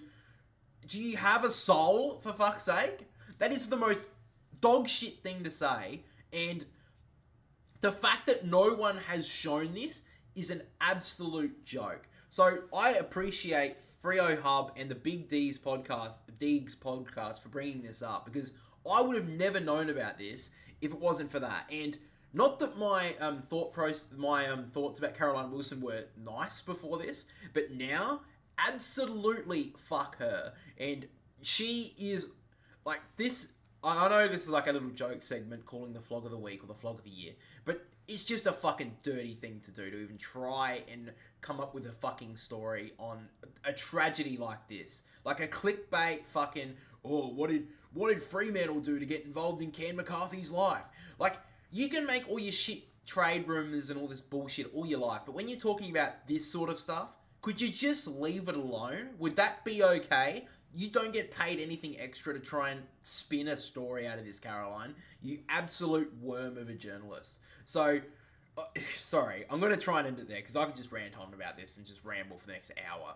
But fuck her, and that's the nominee for this week. I may even take a breath for a minute, because I know a lot of people who have suffered with mental health in my life, and to just try and come up with a story about this, it's just fucking atrocious. So, absolutely fuck Caroline Wilson for that. I do agree that I do appreciate them for bringing it up, though. So I do appreciate that the Freo Hub and the Big Deegs podcast actually brought that up. So I do appreciate it, because that's just fucking atrocious from Caroline Wilson whatsoever. But let's move on to something a little bit more nicer, shall we? Let's move into our AFL tips for round 11. So we have a pretty big round this week. The first game of round 11. I have gone Sydney over the Bulldogs. Next up, I've gone Collingwood over Fremantle on Friday night. After that, Saturday afternoon, I've gone Port Adelaide over North Melbourne. Saturday afternoon as well, I've gone Carlton over the Gold Coast Suns. Saturday evening, I've gone Geelong over the Giants. Saturday night on Dreamtime, I have gone Essendon over Richmond. Sunday early game, I've gone Brisbane over Hawthorn. Sunday mid-game, I've gone Melbourne over St Kilda. In the last game, Sunday night, or Sunday evening, I've gone Adelaide over the West Coast Eagles. Now, like I said at the start of the podcast, my brother also gave me his tips. He has gone Sydney over the Bulldogs. He's gone Fremantle over Collingwood. Port Adelaide over North Melbourne. Carlton over the Gold Coast Suns. Geelong over the Giants. Essendon over Richmond. Brisbane over Hawthorn. Melbourne over St Kilda, and then the Crows over the West Coast Eagles. So let's go right back to the start of the round. Sydney versus the Bulldogs. So this is an interesting game for the Bulldogs, because they've came off two pretty big wins. One was a massive flogging against Richmond. We've already talked about them, how many injury woes they've had. But the Bulldogs did what they had to do.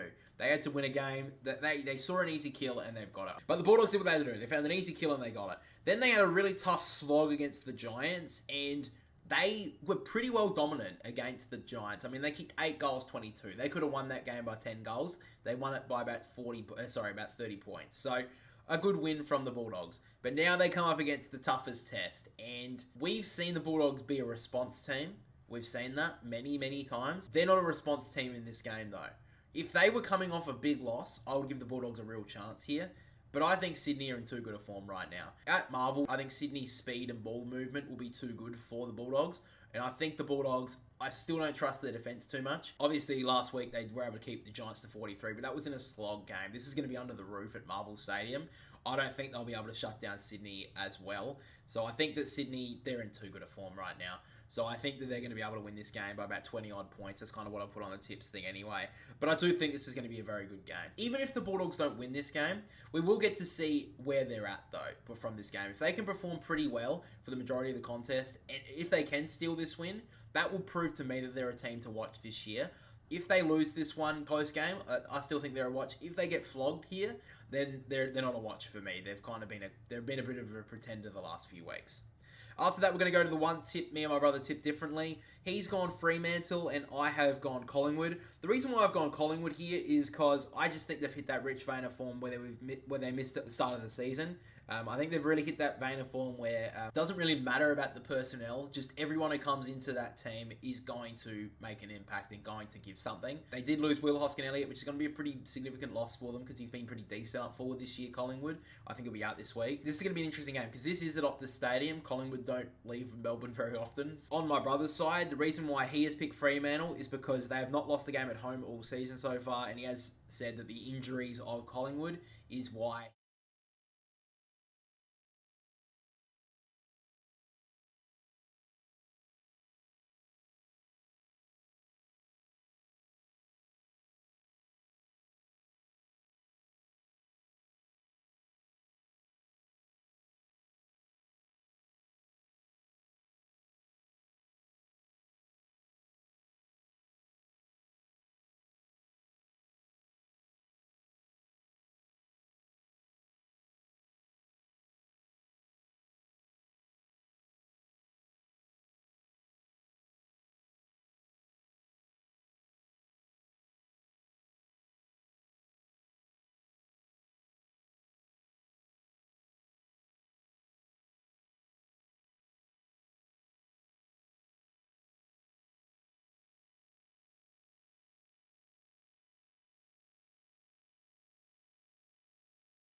Thank you. Thank you, Brandon. I'm a bit of a moron.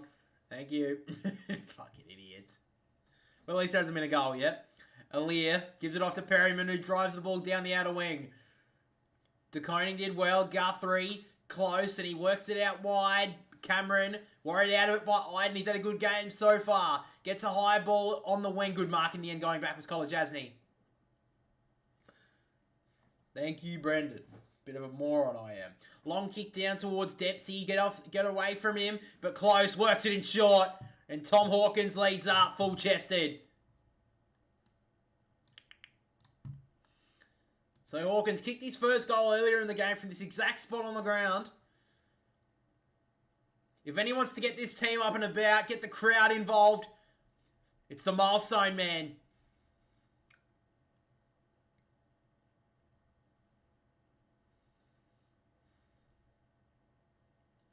He's been a champion of this club. He's already got a goal. Can he kick another? I think he's left it out to the right. He has. So they've missed a couple of opportunities. They've kicked 3 behinds. They kicked 6 goals straight. Now they've kicked 3 behind. So at the moment, the Cats just unable to get on the scoreboard. And the Giants have a very comfortable 18-point lead at the moment. So now Himmelberg works it through the middle. Perryman just got it on the boot quickly. In the middle of Kidinia Park, the dangerous-looking ball. Guthrie stood under it. Did well there. Bedford to bring it to ground. Green handballing forward. De Koning wrapped up by Bedford. Got it out of there. Did well. Duncan. And now Cameron working it across the field there to Dempsey.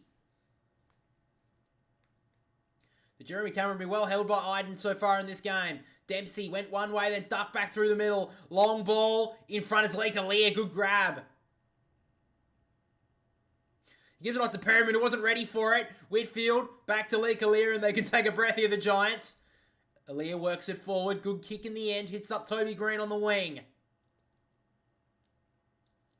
Gives it off to Himmelberg, who ducked back inside. Over the top to Callahan, who had to spin out of trouble. He did really well. Now McMullen. He's got a couple of options. Low dart towards Hogan. It gets out the back. Holmes is there. Beats Riccardi. Gives it off to De Koning. Gives the 1-2 here, Max Holmes. And now goes with an inside out. A kick was nice to Conway, who dropped an absolute soda. Gives it at the back. Tui. Short little ball. Good kick in the end. And now the Cats can go. Blitzers. Gives it off.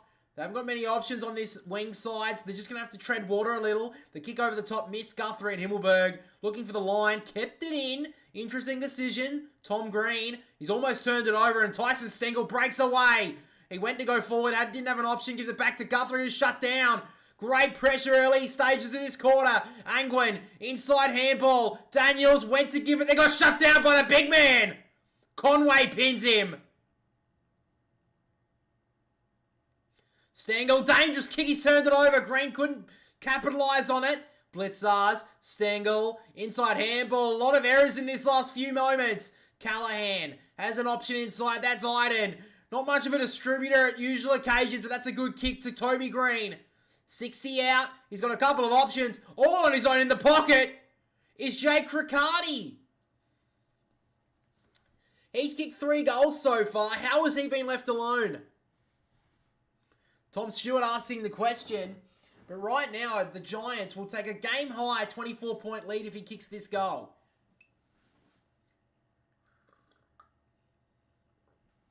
Kicked a big goal from outside 60 in the second term. And a chance now for Riccardi. Give his team a good break. Early stages, second term. Gets it through. And the Giants lead by 4 goals.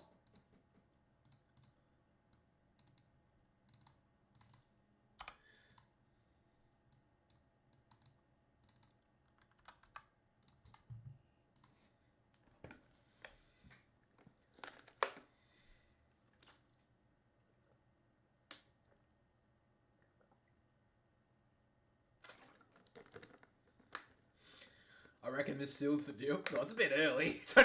It's still 15 and a half minutes in this third quarter. We saw last night Fremantle didn't have much of the momentum at all in the game, and they stole a draw with 4 goals late. I wouldn't call out the Cats just yet. Let's just put it that way. But they're not playing too well right now. They made a lot of errors then. They could have broken away 3 or 4 times through the middle of the ground. They turned it over, and the Giants just found one little bit of space then, and they got through. Not over yet, though. Conway thumps it forward from the stoppage. Perryman coming off the back square, and now Callahan works it out wide. Bedford, hardly seen it so far, sees it run out of bounds. Well, the Cats lose tonight. They'll lose their 4th game in a row after having a massive start to the season with 7 wins on the trot.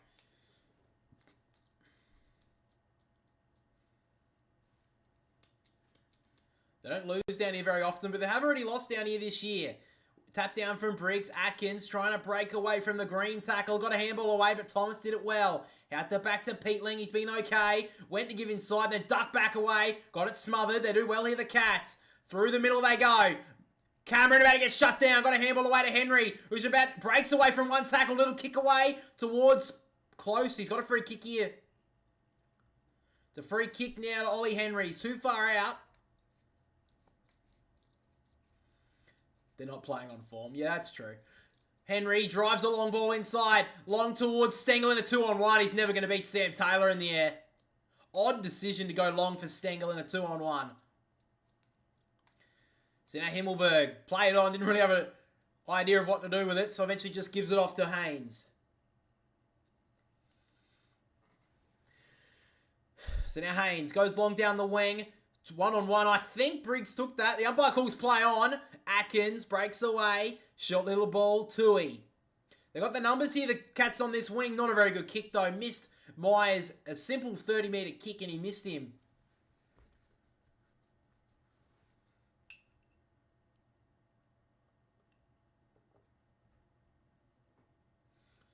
Cats in this third quarter are absolutely butchering the footy. They've had a 38% kicking efficiency. Conway almost pushed. Thomas, Green, handball towards Briggs, missed him. Now Blitzar's wrapped up, got a handball away. Callahan just handballed forward, hoping for a teammate, not going to get one. Taconing did well. And now Atkins thumps it inside the forward 50 again in front one. Couldn't grab it on the second there, Himmelberg. Callahan went to ground, tapped it back for Lee Galea. Did well. Looks really comfortable at the level. The inside kick missed Brent Daniels, but then Stewart, uncharacteristic fumble. And now the Giants are out the back. O'Halloran thumps it out the back. The Giants have the numbers, and Jesse Hogan. They could almost kill this game, the Giants, in this third quarter. They are on top everywhere. Tom Stewart, that's probably the worst mistake he's making in his career.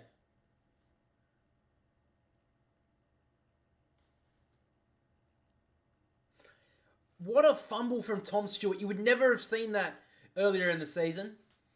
But they're under siege right now. And now Jesse Hogan, a chance here to get out to an even 5-goal lead.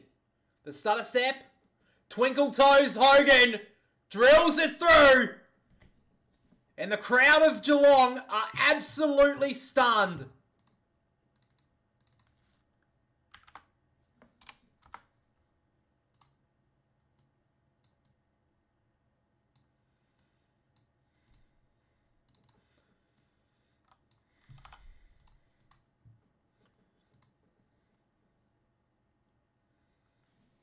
That was a great kick there from O'Halloran. He just had to get that meterage there for Jesse Hogan to just lead back into a little bit of space. And right now, Tom Stewart taken off the ground. I think he's okay, but they are off by a massive margin. If Geelong win after this, I will shave my head. Oh, there's a bit of a big goal.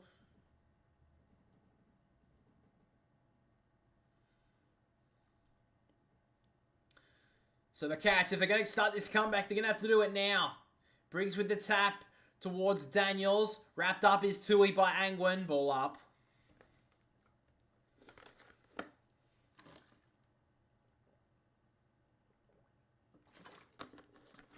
Briggs takes it out of the ruck, tries to get it forward on the bounce. Toby Green went into his move. He got up. Had a lot of space to work into, Toby. High ball. Cadman went up a bit too early. Mullen coming away with it. Doesn't have a lot of options. Little left foot ball was nice. Hit up Blitzars. They want to stream off the back 50 here, but a terrible handball from Mullen. Iden looking for the high one. He got it. Play on here, the Giants. Bedford. Callahan. Handball missed. Peatling should have hit that one. He sockers it forward. Tui met hard by Perryman to be a ball up. Inside the forward 50 for the Giants.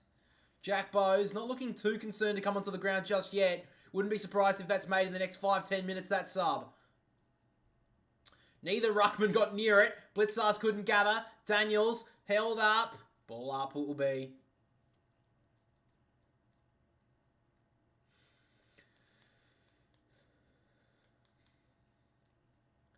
Tap down from Briggs. Holmes got it smothered by Peatling. He's dangerous. Got into his move. Little spin and handball out to Ware. And now Toby Green. He's got a couple of options. Great looking ball. Hit up Jesse Hogan again.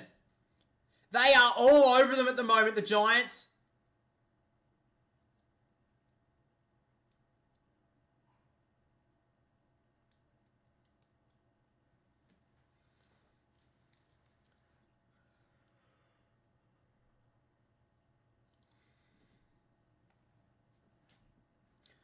So now Jesse Hogan.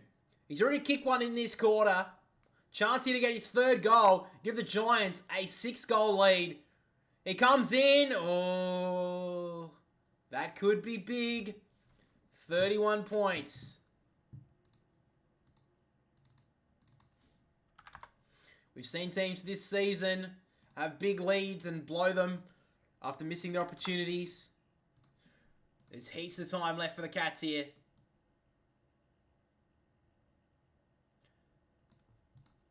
So now the Cats on the wing through Neal. He wants to work it towards Tui. It's a good looking ball. He can go. Tui goes into the pocket. Tomahawks alone. Hawkins plays on. In short, the ball to Jezza Cameron. Hardly been sighted so far, Jeremy Cameron. Inside that forward 50. Connor Idens had him well held. But now Jeremy Cameron.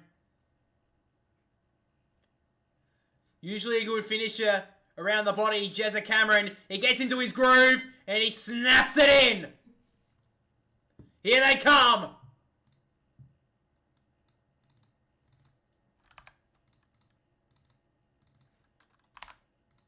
Well, down one end, the Giants miss a crucial chance and the Cats go down the other. It's 11-point turnaround.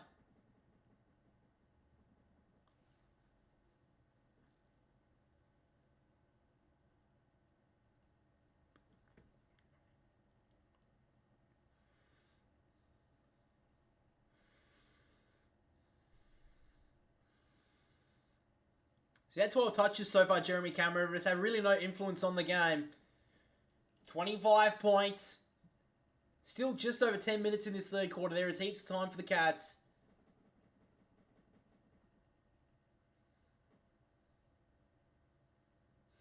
From the tap down, Riccardi.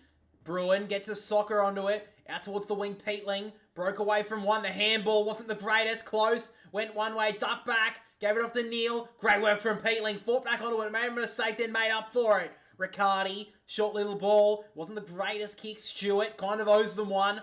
He works it forward. Good little ball. Bruin went in hard. Couldn't mark. And now he's dragged it in. He's under a lot of pressure from Tom Green. And he's gone. So Tom Green gets the free kick here. Defensive side of the wing. Out wide to Peatling. He wanted to go. He eventually gets called by the umpire. Short little ball was a weird looking kick. And he's going to get a free kick here, I would say, Jai Clark. No, he's not.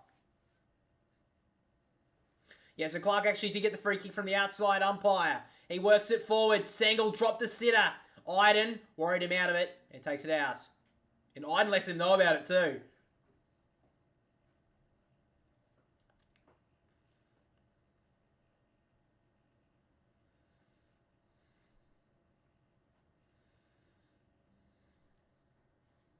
Tap down, spills forward, and Blitzards just throw a boot at it, trying to get it forward. Perryman goes back, probably marked it, but it wasn't 15. Callahan out the back to Iden. He's got a lot of time here, and he works it out wide.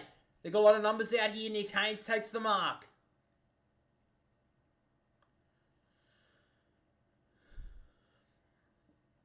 Haynes looking through the middle. He's just going to now drive a long ball. Packer players form. Guthrie couldn't mark. Daniels taps it forward. He's been held by Jack Henry. Play on. He just soccers it forward. Mullen should get there first. Took the contact of O'Halloran and did pretty well.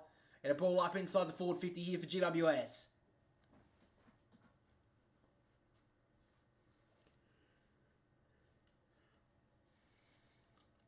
Tap down, coming through there is Daniel, snapping ball. O'Halloran in the right spot. A check side kick. It goes across the face and just through for a behind.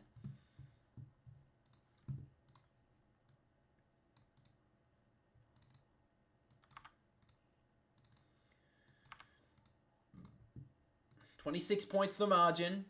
Cats just working back into it in the last few minutes. Short ball from Kolajasny. Hits up Bruin. He wants to go through the middle, but he's going to go and switch the play. It's a good kick to Tom Stewart. He wants to go, but just doesn't have an option. He now goes through the middle of the ground. It's a good-looking kick. Hits up Mullen. He wants to give off the handball. Eventually does. Made it a bit hard for Bruin, but now he just thumps the long ball. High, one-on-one. Good work from Riccardi.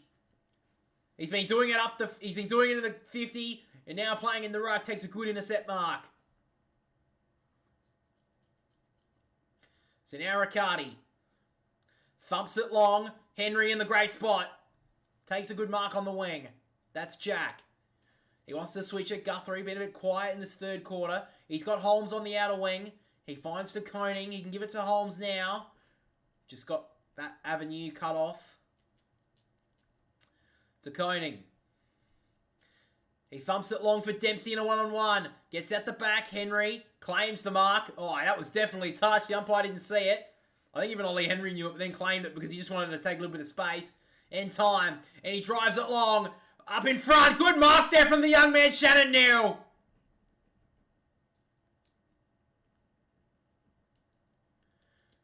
We saw a few moments ago Jake Riccardi body him under the ball. But great work there from the young Shannon Neal. Just to get in front, took a really good grab. And if they get this one, they're back within 20 points.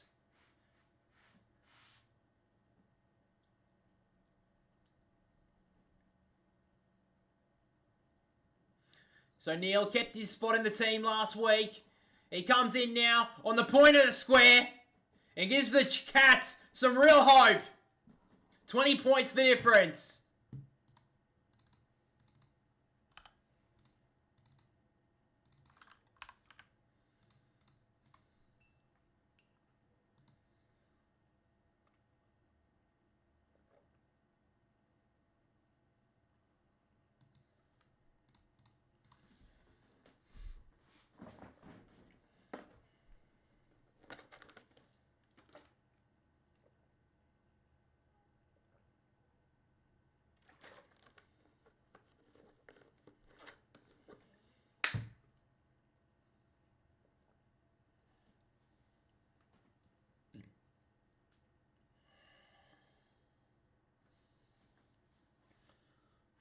So back in the middle, 20 points the difference, 7 minutes in this quarter to go. Both ruckmen to get nowhere near it. Conway should gather. He got worried out of it there by Angwin and Tui. He gets it forward, Tui towards Close and Stengel. Stengel can gather. Good play there from Himmelberg. Callahan, Perryman. They can work it through hands nicely here, the Giants. And now Angwin on the wing. He takes a bounce. He has a couple tracking him, but he says, I can do it myself. Thumps the long ball. Henry got it spoiled away nicely. Mullen. And now to Koning. I think he's kicked that on the full. Oh, yeah. He's kicked that 5 rows back onto the wing.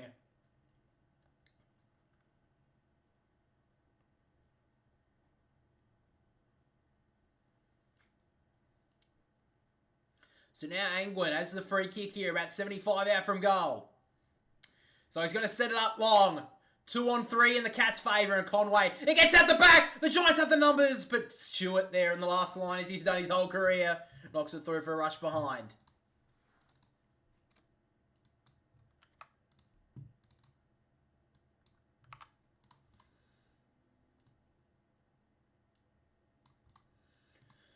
The Tom Stewart has it, he'll kick it in. Doesn't have a lot of options, so he's just going to bomb it long on the commentary side. Jai Clark did okay, but Perryman knocks it out of bounds.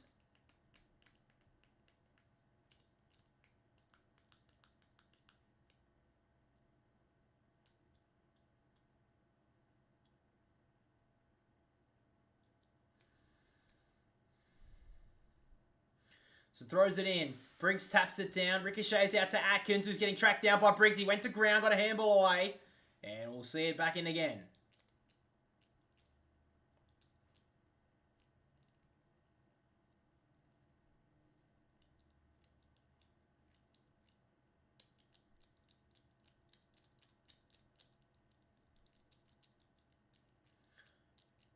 Tap down there from Conway. Held up a little bit there, Whitfield. He locks up Bruin, I believe. No, it's Jai Clark. It'd be another ball up.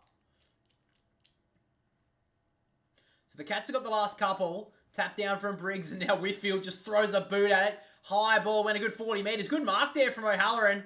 Pushed Stewart under the foot. He took a good grab. He's got a few options. One at the top of the goal square is Riccardi. He's the hot hand. He decides to kick it on the full instead. Well, maybe that's interesting. That's using your whole brain. What the fuck was that? Fuck me. Anyway, Holmes just works it back here to Guthrie. Just holding it up for the moment near the Cats.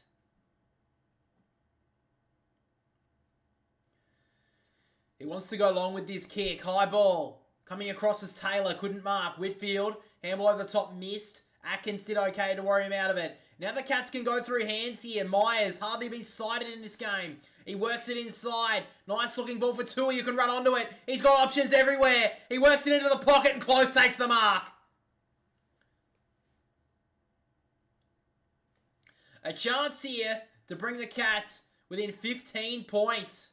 About 10 minutes ago, we were asking if the Giants had won this game already. And right now, the Cats, they never die.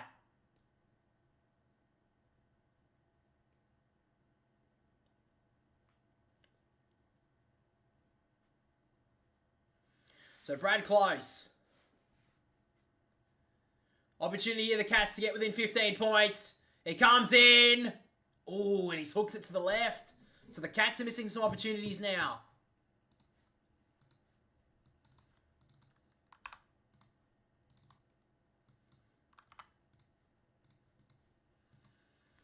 So now Whitfield works it down the wing. Angwin got pushed out of it way too easily and Holmes takes it. So they're locking it in here, the Cats. Holmes goes long with the kick. Close is there. Went to ground there, Shannon Neal. Socket off the ground by Blitzars. Is it a goal? It's been a free kick against the Cats. And the Giants will get a free kick. I think it's Lee Galea who's been held.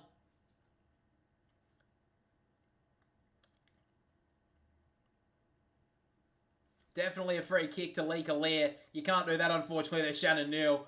Blitzar's kicked a big goal there too. Stewart was held up, a bit of ball in.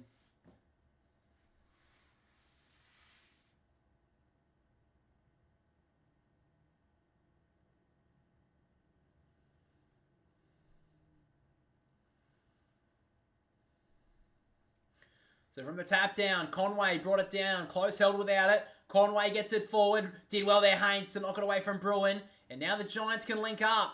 Callahan handball over the top to Ware. He couldn't gather. Worried out of it by Holmes, who just threw it to Blitzars. Umpire didn't see it. Blitzars helicopter ball inside 50. Good effort there from Hilberg. Didn't mark it. Player, it has been paid a mark.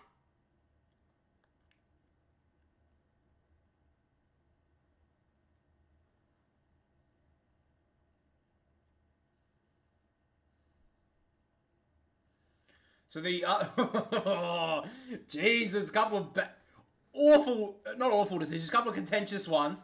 The first one was definitely a free kick. That one was not a mark, though. Himmelberg knew that wasn't a free kick. He gave it away, but the umpire already paid it. So the Giants get away with that one. So now Alia works it down the wing. A good-looking ball hits up Thomas. They can go either Giants. McMullen works on the outside. Long ball, 2-on-1. O'Halloran did okay. Kolajazzi should have marked. Conway working back hard. Handball out to space for Henry. And Dempsey did well, but turned it over. Angwin over the top to Riccardi. He's the hot hand. The inside kick was poor. And Cameron gets right back in the defensive 50 to help out his defence. Took a good mark. Late stages, third term. Cats have fought their way back in the last 10 minutes. Long ball down the wing. Haynes did okay, but he gets out the back for the Cats. They can run. Dempsey over the top. Shannon Neal's got acres of space to work into. He goes into the pocket for the tomahawk.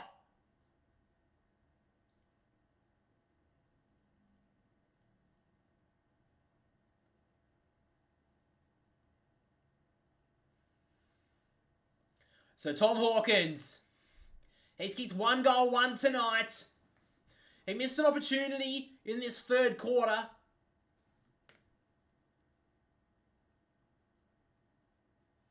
So Tom Hawkins. He's the man for the moment tonight. He snaps, he kicks, and he goals it! Good finish, Tom! 14 points the margin. They're right back in at Geelong.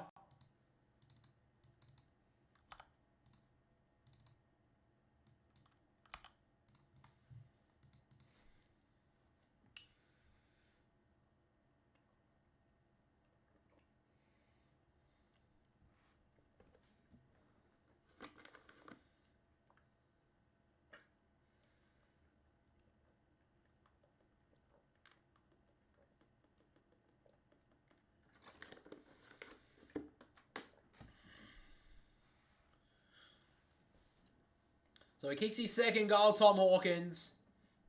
And with 1:50 on the clock, they're a real chance here, the Cats.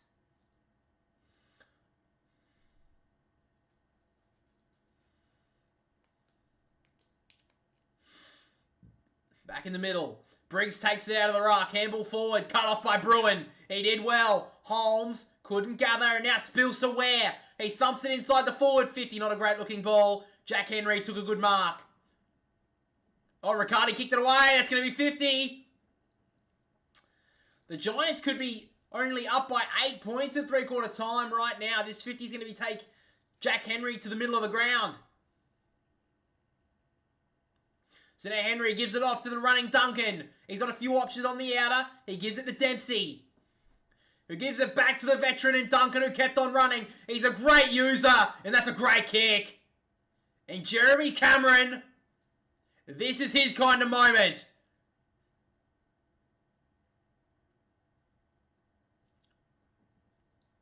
In the shadows of three-quarter time, can Jeremy Cameron get them back to within 8 points? At one stage in this quarter, the Giants led it by 30 points. In fact, they led it by 31 at one stage. But now Jeremy Cameron can get his supporters involved. From inside 50, it was touched. And it's through for a behind. Jeremy Cameron got way too close to the man on the mark. Just when they try to get their way back, the Cats, a couple of opportunities in this quarter to get right back in it. They have been able to kick goals as Nick Haynes blasted off the side of his boot. And that's going to be another opportunity for the Cats. Jeremy Cameron's going to take it about 70, 80 out here from the goal line. So now Cameron, he's going to go high and long. Absolute floating top inside 50 for Conway. Should have marked it. Spills to Taylor. Conway had two hands to it. It was a chest mark and he dropped it. 30 seconds to go in this third quarter. Crowd getting involved. Conway trying to get boot to ball. Threw a boot at it. Now Briggs handballed it. Gonna sock it away. Is it not 15? It isn't. Gives it away. Bruin out the back for Dempsey. He dodges past one. Big opportunity for the young Cat. Sets it up in the goal square as Shannon Neal couldn't mark. Close taps into Danger. Blitzers threw a boot at it. Danger signs here for the Giants. Taylor got worried out of it. Blitzers trying to break through every single Giant. And at three-quarter time, the siren sounds. The Giants survive a massive scare late. But they lead it by 13 points. But the Cats are surging.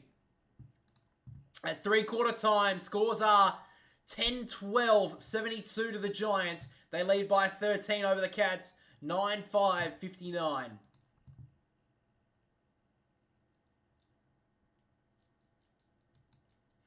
Well, don't go anywhere. This game's on a nice edge.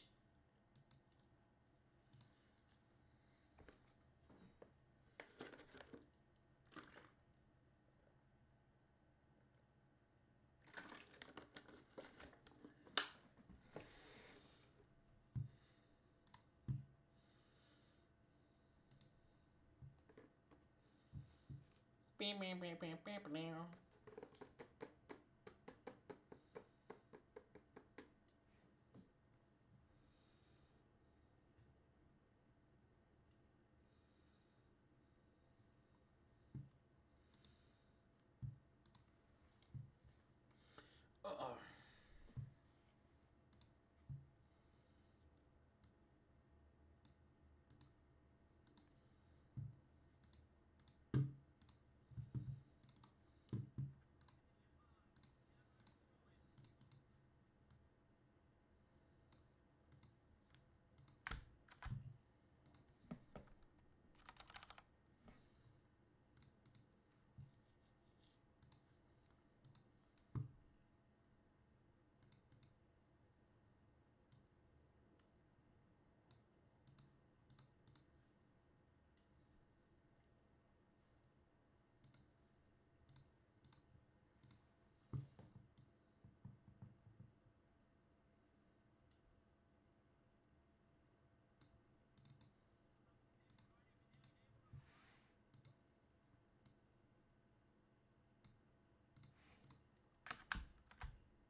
Are you still here, Faithy boy? Because right now your hair's up for grabs here.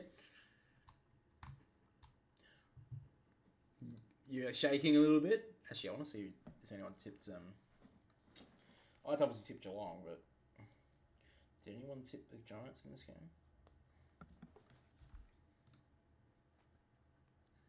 Yeah, I got all my tips so far. Oh, epic. Everyone's probably got their tips all so far because of the draw. Some people don't. Hang on. Who the hell? No one tipped. Why would you tip North? Why did someone tip North in our tipping comp on this channel, guys? I'm very disappointed. Oh, Johnny. Johnny C, if you're watching this stream, shame on you. Why would you pick North Melbourne in any game this season? You are beyond crazy. I mean, I respect a bold call, but fucking hell, that's just... Oh, that's a big one. Only one person has tipped the Giants in our league, actually. No one's tipped the Gold Coast today, which is a bit surprising, but... Anyway.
So right now, Jack Boats is still the sub for the Cats, is yet to be used.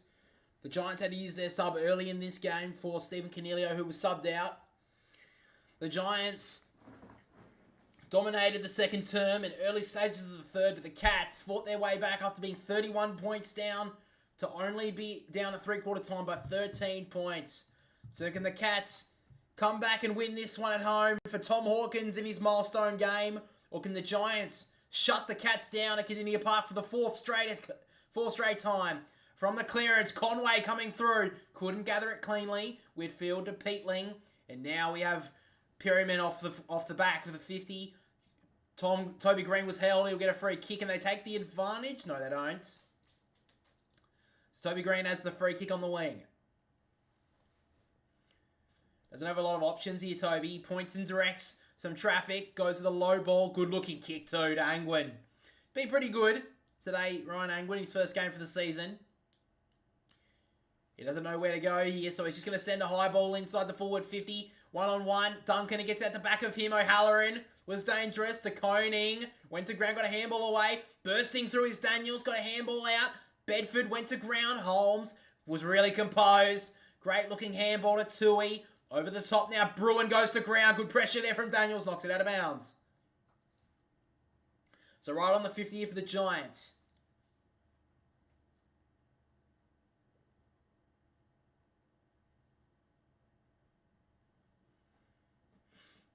So early stages, the final term. First goal this last quarter is absolutely massive. Conway won it down. Bruin bursting through, did well. Handball off to Myers. A low little piercer down the wing. Wasn't the greatest looking kick. Now Perryman. Little tap out the back. Was smart but turned it over. Blitz starts to close. Who thumps the long ball inside the forward 50. But the Giants have the numbers through Haynes. Been a resurgence of his career this year, Nick Haynes. He came back into the team about 2 months ago. And he's been brilliant. Playing off a wing and off that half-back role, which he's used to. He now thumps the ball down the wing, and Jesse Hogan getting up the ground took a good grab. Where's the next option, though? Doesn't have a lot of options here, Jesse Hogan. So he's just going to send a high ball again. 3-on-2 in the Cats' favour. Henry couldn't mark. Trying to soccer it forward, there was Daniels to Koning. Out the back for Stewart. He's about to get shut down, got a handball away. Bruin has his time. He goes long with the kick towards half forward. Going back with the flight was Hogan. Couldn't mark. Taylor met hard by 2 Cats. Ball up.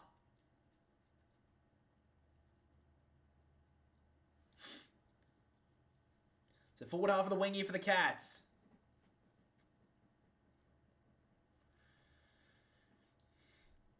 Briggs just threw a boot at the ruck contest. He gets it forward a good 25-30 metres. Tui out the back to the Koning. He has a lot of time, and now thumps it long. 2-on-2 here, close in front, brought it to ground. Now Tom Green. Free kick's going to go to, I think it's going to go to Brad Close here. It will. So Brad Close gets the free. Been pretty dangerous tonight. He gives it off to Zach Tui, who can blast a long one. It's a low piercing ball, but Zaz is there. Gets out the back. Lee Kalia has a few moments, works it out wide for Cadman and Guthrie in a one-on-one. Cadman handballs it forward to space. He shouldn't be pinned here.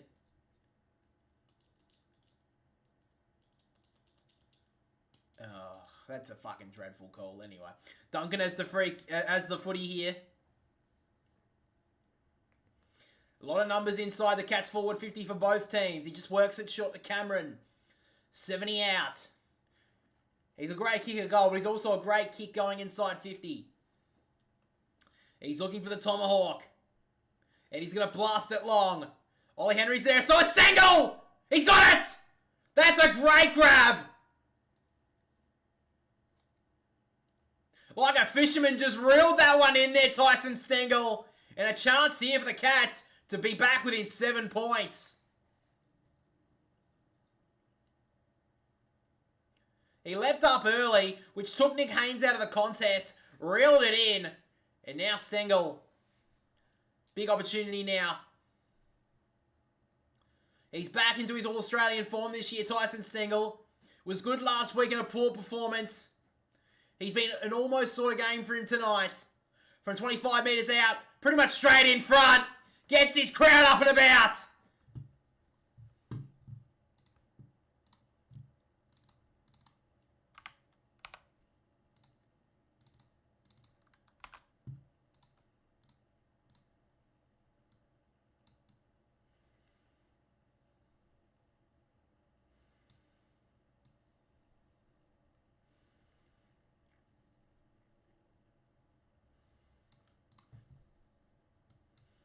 So 7 points to the margin. Cats have got the last 4 or 5 goals of this game.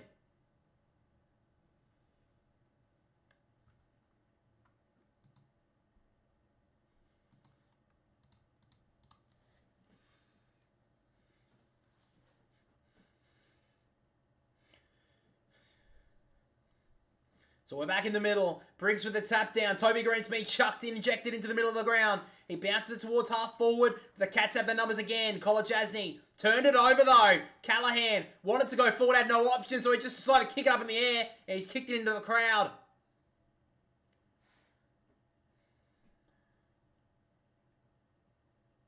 Briggs is a little bit sore at the moment. Then he got hit to the sternum. So Atkins works it in short. And the Cats want to switch it here. Stewart. Long white across the 50. Defensive 50 now to Jack Henry. So he works it in short to Holmes. Now Holmes works a little one over to Kolajasny.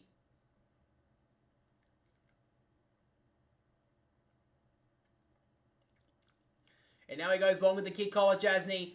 In front was Taylor. Overrun it a little. Tui on the ground. Good gather. Handball at the back to the big man in Conway. Threw a boot at it. Didn't get much connection. Thomas did okay. Now Atkins trying to back out of it. McMullen not letting him go. Ball up.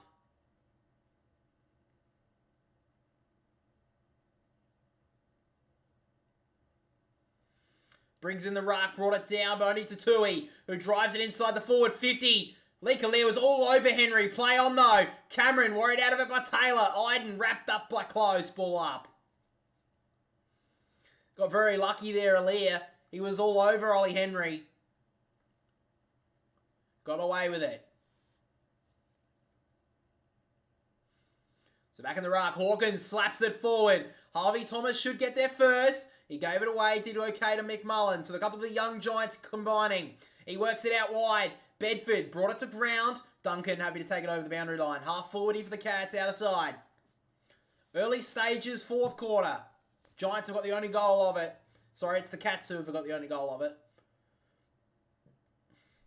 The home fans trying to will their team home.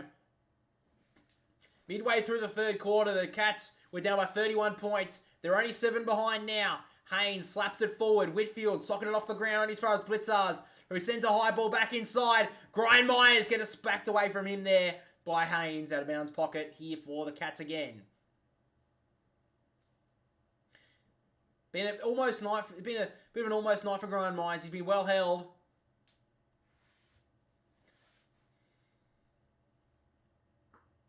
So throws it in.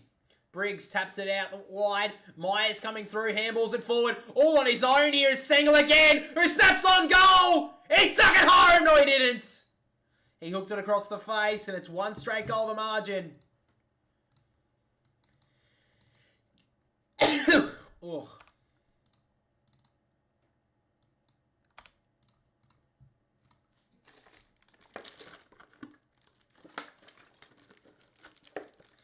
So Whitfield has the footy in the back goal square.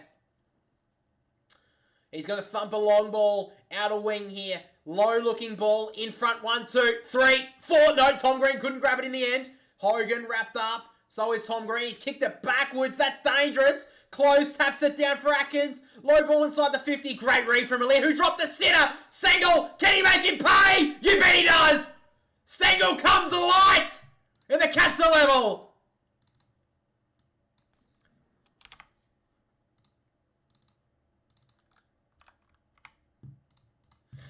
Aaliyah dropped an absolute sitter. He read it perfectly, but he didn't finish the final product. And Tyson Stengel, he's got his second goal. He's coming alight in this final term.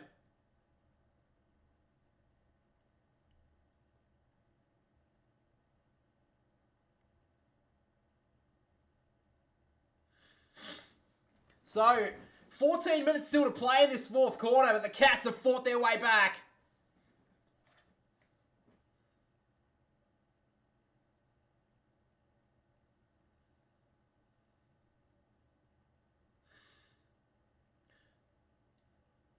So back in the ruck.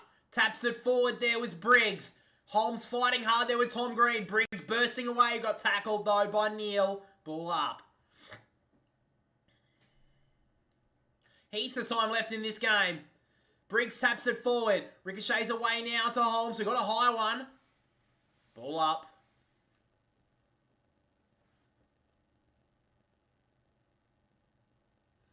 Tap down there from Briggs, but only straight away to Holmes, who gets it forward. In front is Ollie Henry, who can wheel and go. The Cats are hot at the moment. He thumps the long ball. One-on-one is Cameron. Brought it to ground. Stengel's there. He couldn't gather. Met hard. McMullen did well. Iden, dangerous handball. Cats are on the pressure here.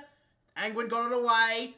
Who's going to get there first here? Just outside the defensive 50. Green gives it off to Callahan, who goes wide. It's a dangerous-looking ball. Great read from Sander Koning. He fists it away. Holmes, he breaks away from O'Halloran. Low ball outside the 50 was nice to Myers. He takes a breath. He's usually a great kick inside the forward 50 towards Ollie Henry. Good spoil from Himmelberg. Goes towards the pocket. Clark takes a Leo over the boundary line.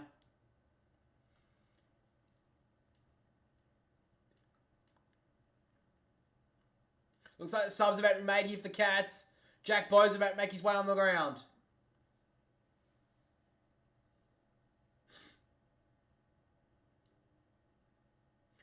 Umpire throws it back in. Briggs trying to take it out of the ruck. Just handballs it to space. It got ricochets now. Coming through hard. They're the Cats. Holmes trying to get a handball out wide to Bruin. He gets pushed off it a little. McMullen sits on top. Ball up.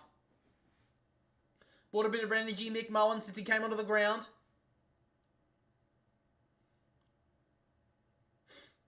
Briggs taps it down. It goes towards Atkins, who handballs it forward on the bounce to Stengel. He's been dangerous all quarter. Lear drags him down. That's a great tackle. He owed him one, and he may have saved one there, Lear.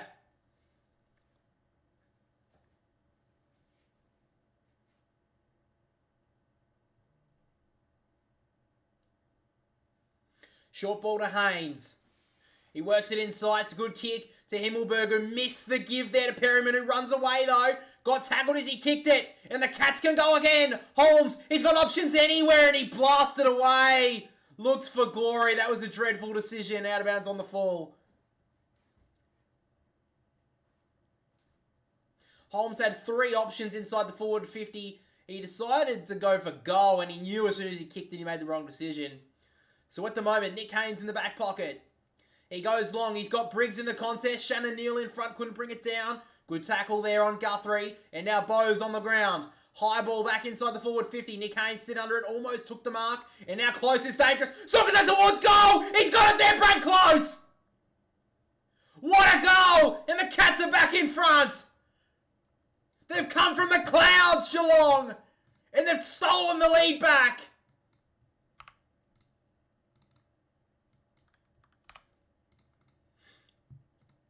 Giants players saying it was touched. I don't know how it would have been. Imagine another draw. Fucking hell, we've already seen 3 this season and already won this round. I don't know where this would have been touched. Maybe it's Perryman. Oh, hang on, it has been touched, I think. I think we're going to get a goal review here. I think this may have been touched by Perryman.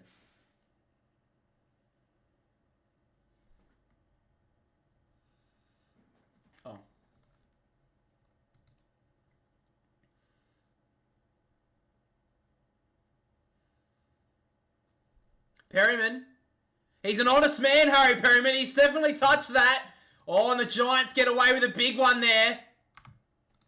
That's going to be overturned. Perryman may have saved his team. Well done there, Harry Perryman. Just got a touch on that. Brad Close thought he got his team in front. Well, he has technically, but only by 1 point.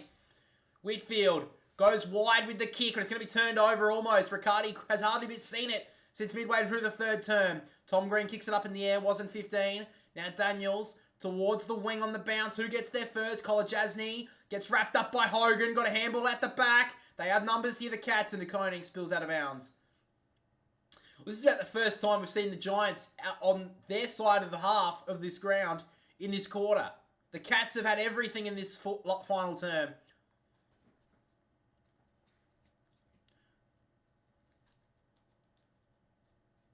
So the umpire throws it in. Blitzars taps it forward for Bowes. Got boot to ball in the middle of the ground is Dempsey. Not 15, play on. Iden wraps him up. Ball up.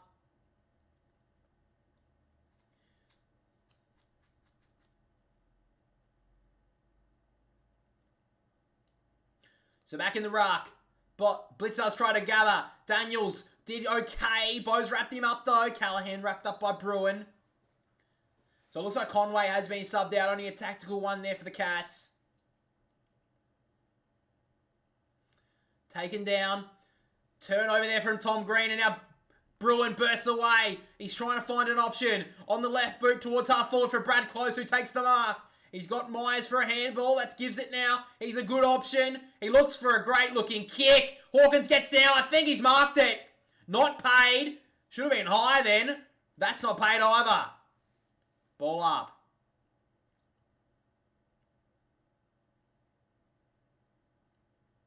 Not a mark, definitely. Good call from the umpire. Hawkins slaps it forward. Dempsey trying to gather. Iden worried him out of it. Then left the ball behind. He sat on that there, Callahan. It got out. Bowes trying to break away. Ball up. About 20 out from the Cats goal. They've had 13 inside 50s to 1 in this last quarter. The Cats, they have dominated. Neil won it down. Bowes immediately tackled. 10.5 minutes left. Cats lead it by 1 point. Tapped down by Neil. Callahan couldn't get it out of there. Bowes trying to break away. Got it out to Myers in the pocket. Dribbling ball out of bounds.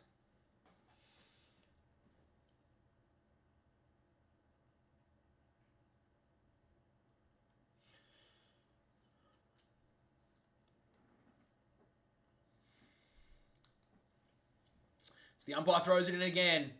Hawkins took it out of the ruck, immediately tackled by Taylor. Got a handball away. Whitfield can't get rid of it. Ball up.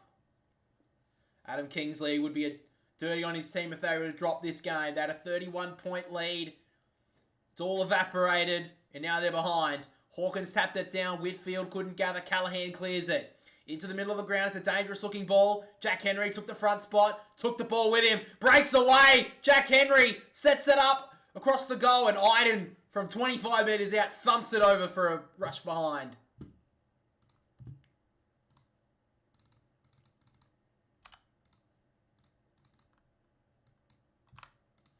So 2 points the margin. Himmelberg just outside the defensive 50 with a kick. Tom Stewart slaps it back inside. Bruin goes to ground. Bowes trying to get it forward. Whitfield soccers it away. It runs towards the boundary line. The umpire calls for a ball in, to the dismay of the Cats fans.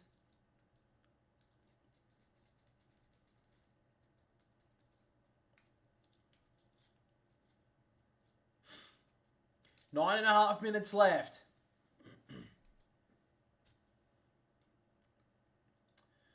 Won it down there, Riccardi, only as far as Tui. Gives it off towards Atkins, who just sees it out of bounds.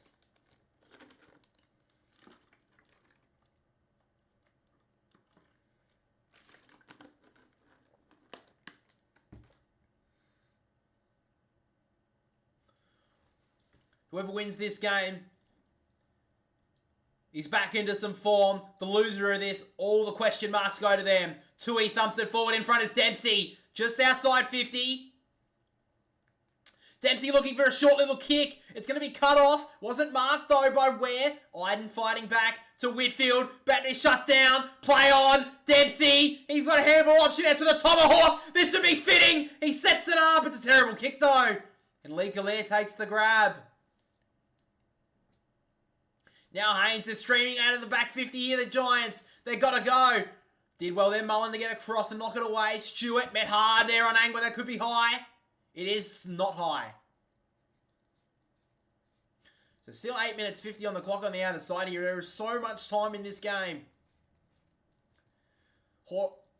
Briggs brought it down. Myers did well there. Angwin locked him down. That was probably a throw. Play on. Clark handballing forward. They dribble it inside the forward 50 of the Cats. Close, met hard by Haynes. Locked him up. Ball up. Cats at the moment are actually really... There's so much domination in this game, the Cats. But they still haven't been able to put the Giants away. Nick Haynes holds his knee. He limps away. Probably just a knock to the knee. Should be alright. Briggs taps it forward. Whitfield streaming off half back. Can they go again? Oh, he breaks away there, Daniels, but not away again. He's gone. Not to free kick for a high. So Daniels gets to the free here. I think maybe it was actually on Whitfield. We'll see it here. Yeah, Blitzar's bump up behind the play. So the Giants, here's their opportunity. He works it forward. Ware, good grab. So now Ware. They're in their half for basically the third or fourth time in the quarter. They've barely seen it up in their 50. So Jacob Ware now. He can thump a long ball. That's where he goes. Jesse Hogan has some space. In fact, it's Cadman. Couldn't get there. He slaps it forward to Riccardi until he dragged over the line. Under 8 minutes left.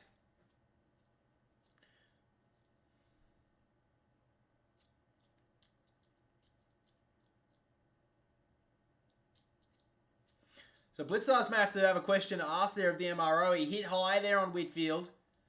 Back in the ruck. Briggs won it down. Toby Green was dangerous. Couldn't gather. Bowes wrapped up. Another ball up.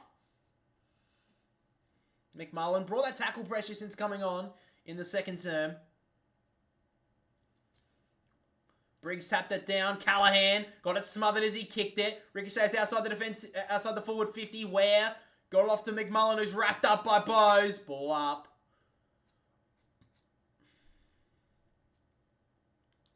Cats fans are restless. They've come from the clouds to get back in front in this game. Can they win it from here, though? Giants have it in their territory. Another bounce.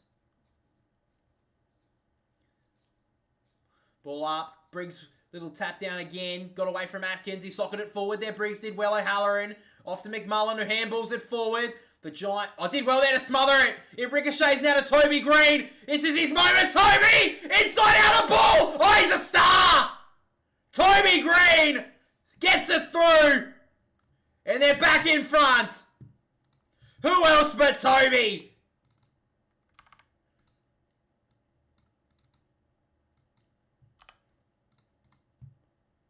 Can you believe it? Toby Green. He's been quiet all season. He's had a good night and capped it off with a massive goal.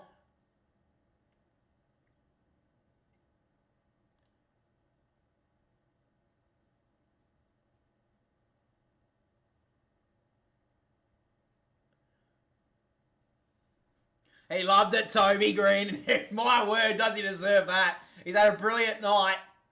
And they're in front by 4, but right now, the Cats have wasted a lot of opportunities in this last quarter to seal this win. 7 minutes to play. We're in the middle of the ground. The Cats have dominated in here since late stage, since midway through the third quarter. Blitzars taps it down. McMullen chucked into the middle, tried to fist it forward, but here goes Bose. Coming off the back of the centre circle. Spins it forward. Free kick's been ripped out. It's going to go against Myers.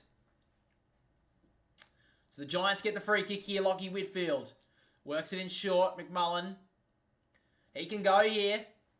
Sends a long ball. 1-on-2 here, Toby Green. He got beaten.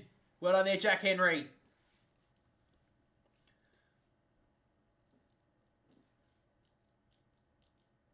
Toby Green's given away 50 here. Oh, the yin and yang of Toby Green on full display. Don't know what he did there. I think maybe he moved on the mark. So now Henry gets escorted to the middle of the ground. And he thumps it long into the pocket. Neil got pushed a little. Umpires didn't see it that way, out of bounds.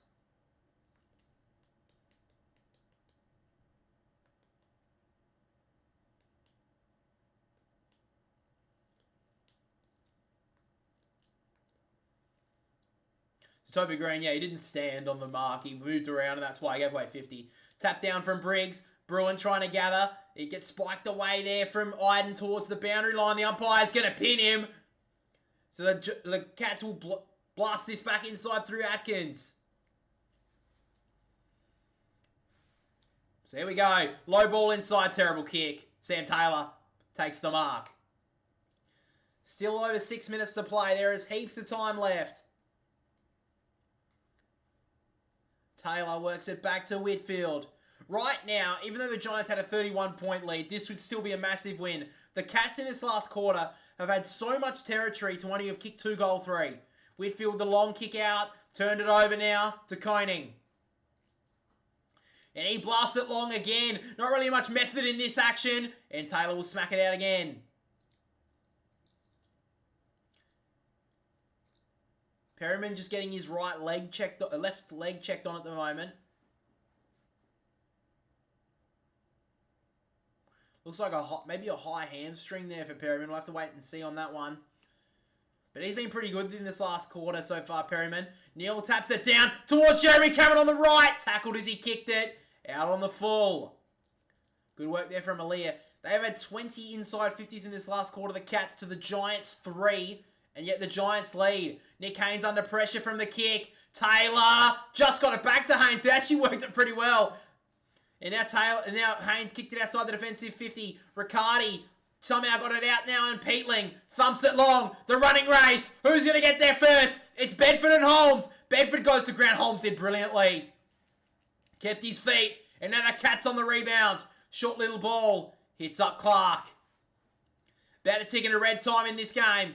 Clark blasts it long. In front is Haynes. Blitz does the ball to bring it to ground. The Giants have the numbers on the ground though. Where? Out the back to Haynes. Got shut down by Dempsey.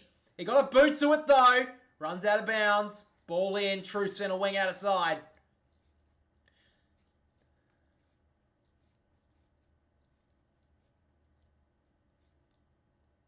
Looks like Callahan's cramping up at the moment as well. Giants have the bye next week. They can chuck everything in this last 5 minutes and they need to. Briggs tapped it down. Slapped forward there by Daniels. Then a little soccer along. He did really well. O'Halloran went to ground. Clark trying to get it out of there. Daniels trying to get it forward as well. Tom Green goes in hard. Got a kick on it. O'Halloran locked up there by Clark. Ball up. Still 4.5 minutes left. Briggs trying to take it out of the ruck. Just need it forward in the end. On the bounce, ricochets off to O'Halloran to gets it forward. It bounces inside for Guthrie, who gets locked up by Toby Green. And it'll be another ball up. Inside the Giants forward 50. Finally, they're getting some territory in this quarter. Tap down there by Briggs. Trying to get it out of there, O'Halloran. Peatling coming through, looking for the high one. Guthrie wraps him up.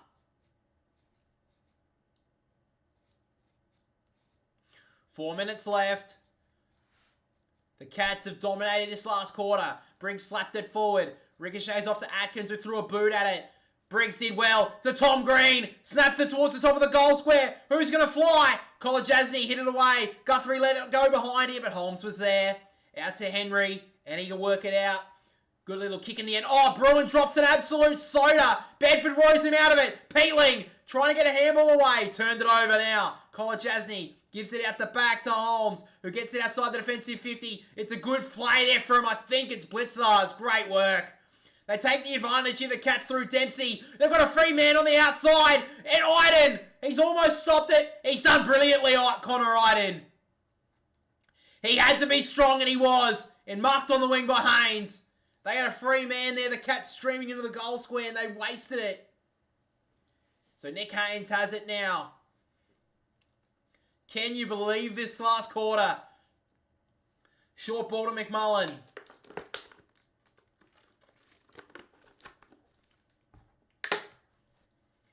Three minutes left. McMullen thumps it towards 50. Out the back is Tom Stewart. That's a great grab. He wants to go inside. They have to go the Cats. Good kick. Hits up Duncan. The veterans are starting to combine late. Duncan wants to go. The kick isn't the greatest. Cameron did well to keep it in front. Angwin did well. McMullen let the ball go behind him. Cameron couldn't gather. McMullen fought back well. Ball up. Stressful times late in this game. 2 minutes 40 on the clock. Who will take their moments? Tap down. Close fighting hard. Wrapped up with Daniels. Toby Green. Try to get it forward. Just hit his toenail. Mullen trying to gather. And now Bruin wrapped up by Briggs. What a tackle by the big guy. Didn't let him away. Had to lock that tackle down. And what a tackle it was. So it looks like Callahan may have a little bit of a problem here with a hamstring. We'll have to wait on that one. Umpire goes to ground and calls a free kick as well. Don't know how he saw that, but it's a free kick to go in the Cats' way. So now Blitzar's in the centre of GMHBA Stadium. He wants to go long. Absolute helicopter ball. It was a dreadful kick. And now Whitfield can clear, but it's going to be coming back. Henry takes the mark. They can take their time here, the Cats. They've still got 2 minutes. They don't have to just blaze away, which they've been doing most of the quarter. Took the mark in the end. Low down there is Mullen. He gives it back to Stewart, who gets it inside the forward 50 again. Up on the lead is Henry. Aliir, 1, 2, 3, 4. He's marked it. Great mark from Aliir. Minute 30 on the clock. Can the Giants hold on? It would be an all-time win for them. Sends it down the wing. Blitzars thumps it to ground, but Tom Green thumps it forward, but it's going to be coming back. Kolajasny, he drops the center. He's going to be under pressure. He broke away. Really good composure in the end. The kick, short little option, was touched. Atkins, underground ball to Clark, who thumps it forward minutes ago. Who's going to fly? Aliir again! What a mark from the young man! Standing up in the crucial moments. What a great grab. He works it back to Hogan, who's gone back. 45 seconds on the clock when he kicks it. Hogan goes long on the outer wing. Heat still timing for the Cats. Henry brought it down. Green taken to ground though. It gets out. Here's their chance. Holmes missed the handball. Bedford left it behind. Green got a kick away. 30 seconds. It's going to be coming back. Stewart, he's got to go. He thumps it towards centre half forward. Who's going to mark? Duncan dropped it. Gave it off. Bruin, can he break away? He threw it away. He's gone. The Giants are going to hold on. The Giants. I think they're going to hold on. There is 16 seconds on the clock. Time will tick. Angwin has it. It was a brilliant tackle. And the Giants, they're going to hold on. He kicks it down the wing. Bedford has it. The siren sounds. Lee Kalia, the young hero, took 2 massive marks late in this game. And the Giants, after having a 31-point lead, they lost the lead. They regained it through their captain. And they've stolen the win back. They've won 4 in a row down in Geelong, the Giants. And they're back on the winners list. It's an all-time victory. And who else do they go to but Lee Kalia? Great to see. Back in the team this week. And that's some career moments. That can set your career up. Congratulations to the young Lee Kalia. Brilliant performance from him. Great win from the Giants. They should have had this one won comfortably. But they had to fight hard. The Cats were never going to give up. And in the end, the Giants have won by 4 points. So unfortunately for Tom Hawkins in his milestone game, wasn't able to get the victory. But in the end, the Giants, what a great win in the end. A great game of footy. In the end, guys, the game, the final scores were the Giants 11-12-78 to the Cats. Fuck me. 11-8-74. Great game of footy. Cats couldn't get over the line in the end. But guys, thank you for watching. Thank you for listening. That's probably the final stream of the weekend. So thank you for all that. The review will be coming out on Sunday. So make sure to check that out. And then we'll be having a new video essay coming out on Monday afternoon, probably around 3 o'clock. So that'll be about AFL commentary. So it's something that I'm very passionate about. Something that not a lot of people talk about. So I want to see, hopefully you guys give some interesting feedback on that. So stay tuned for that, guys.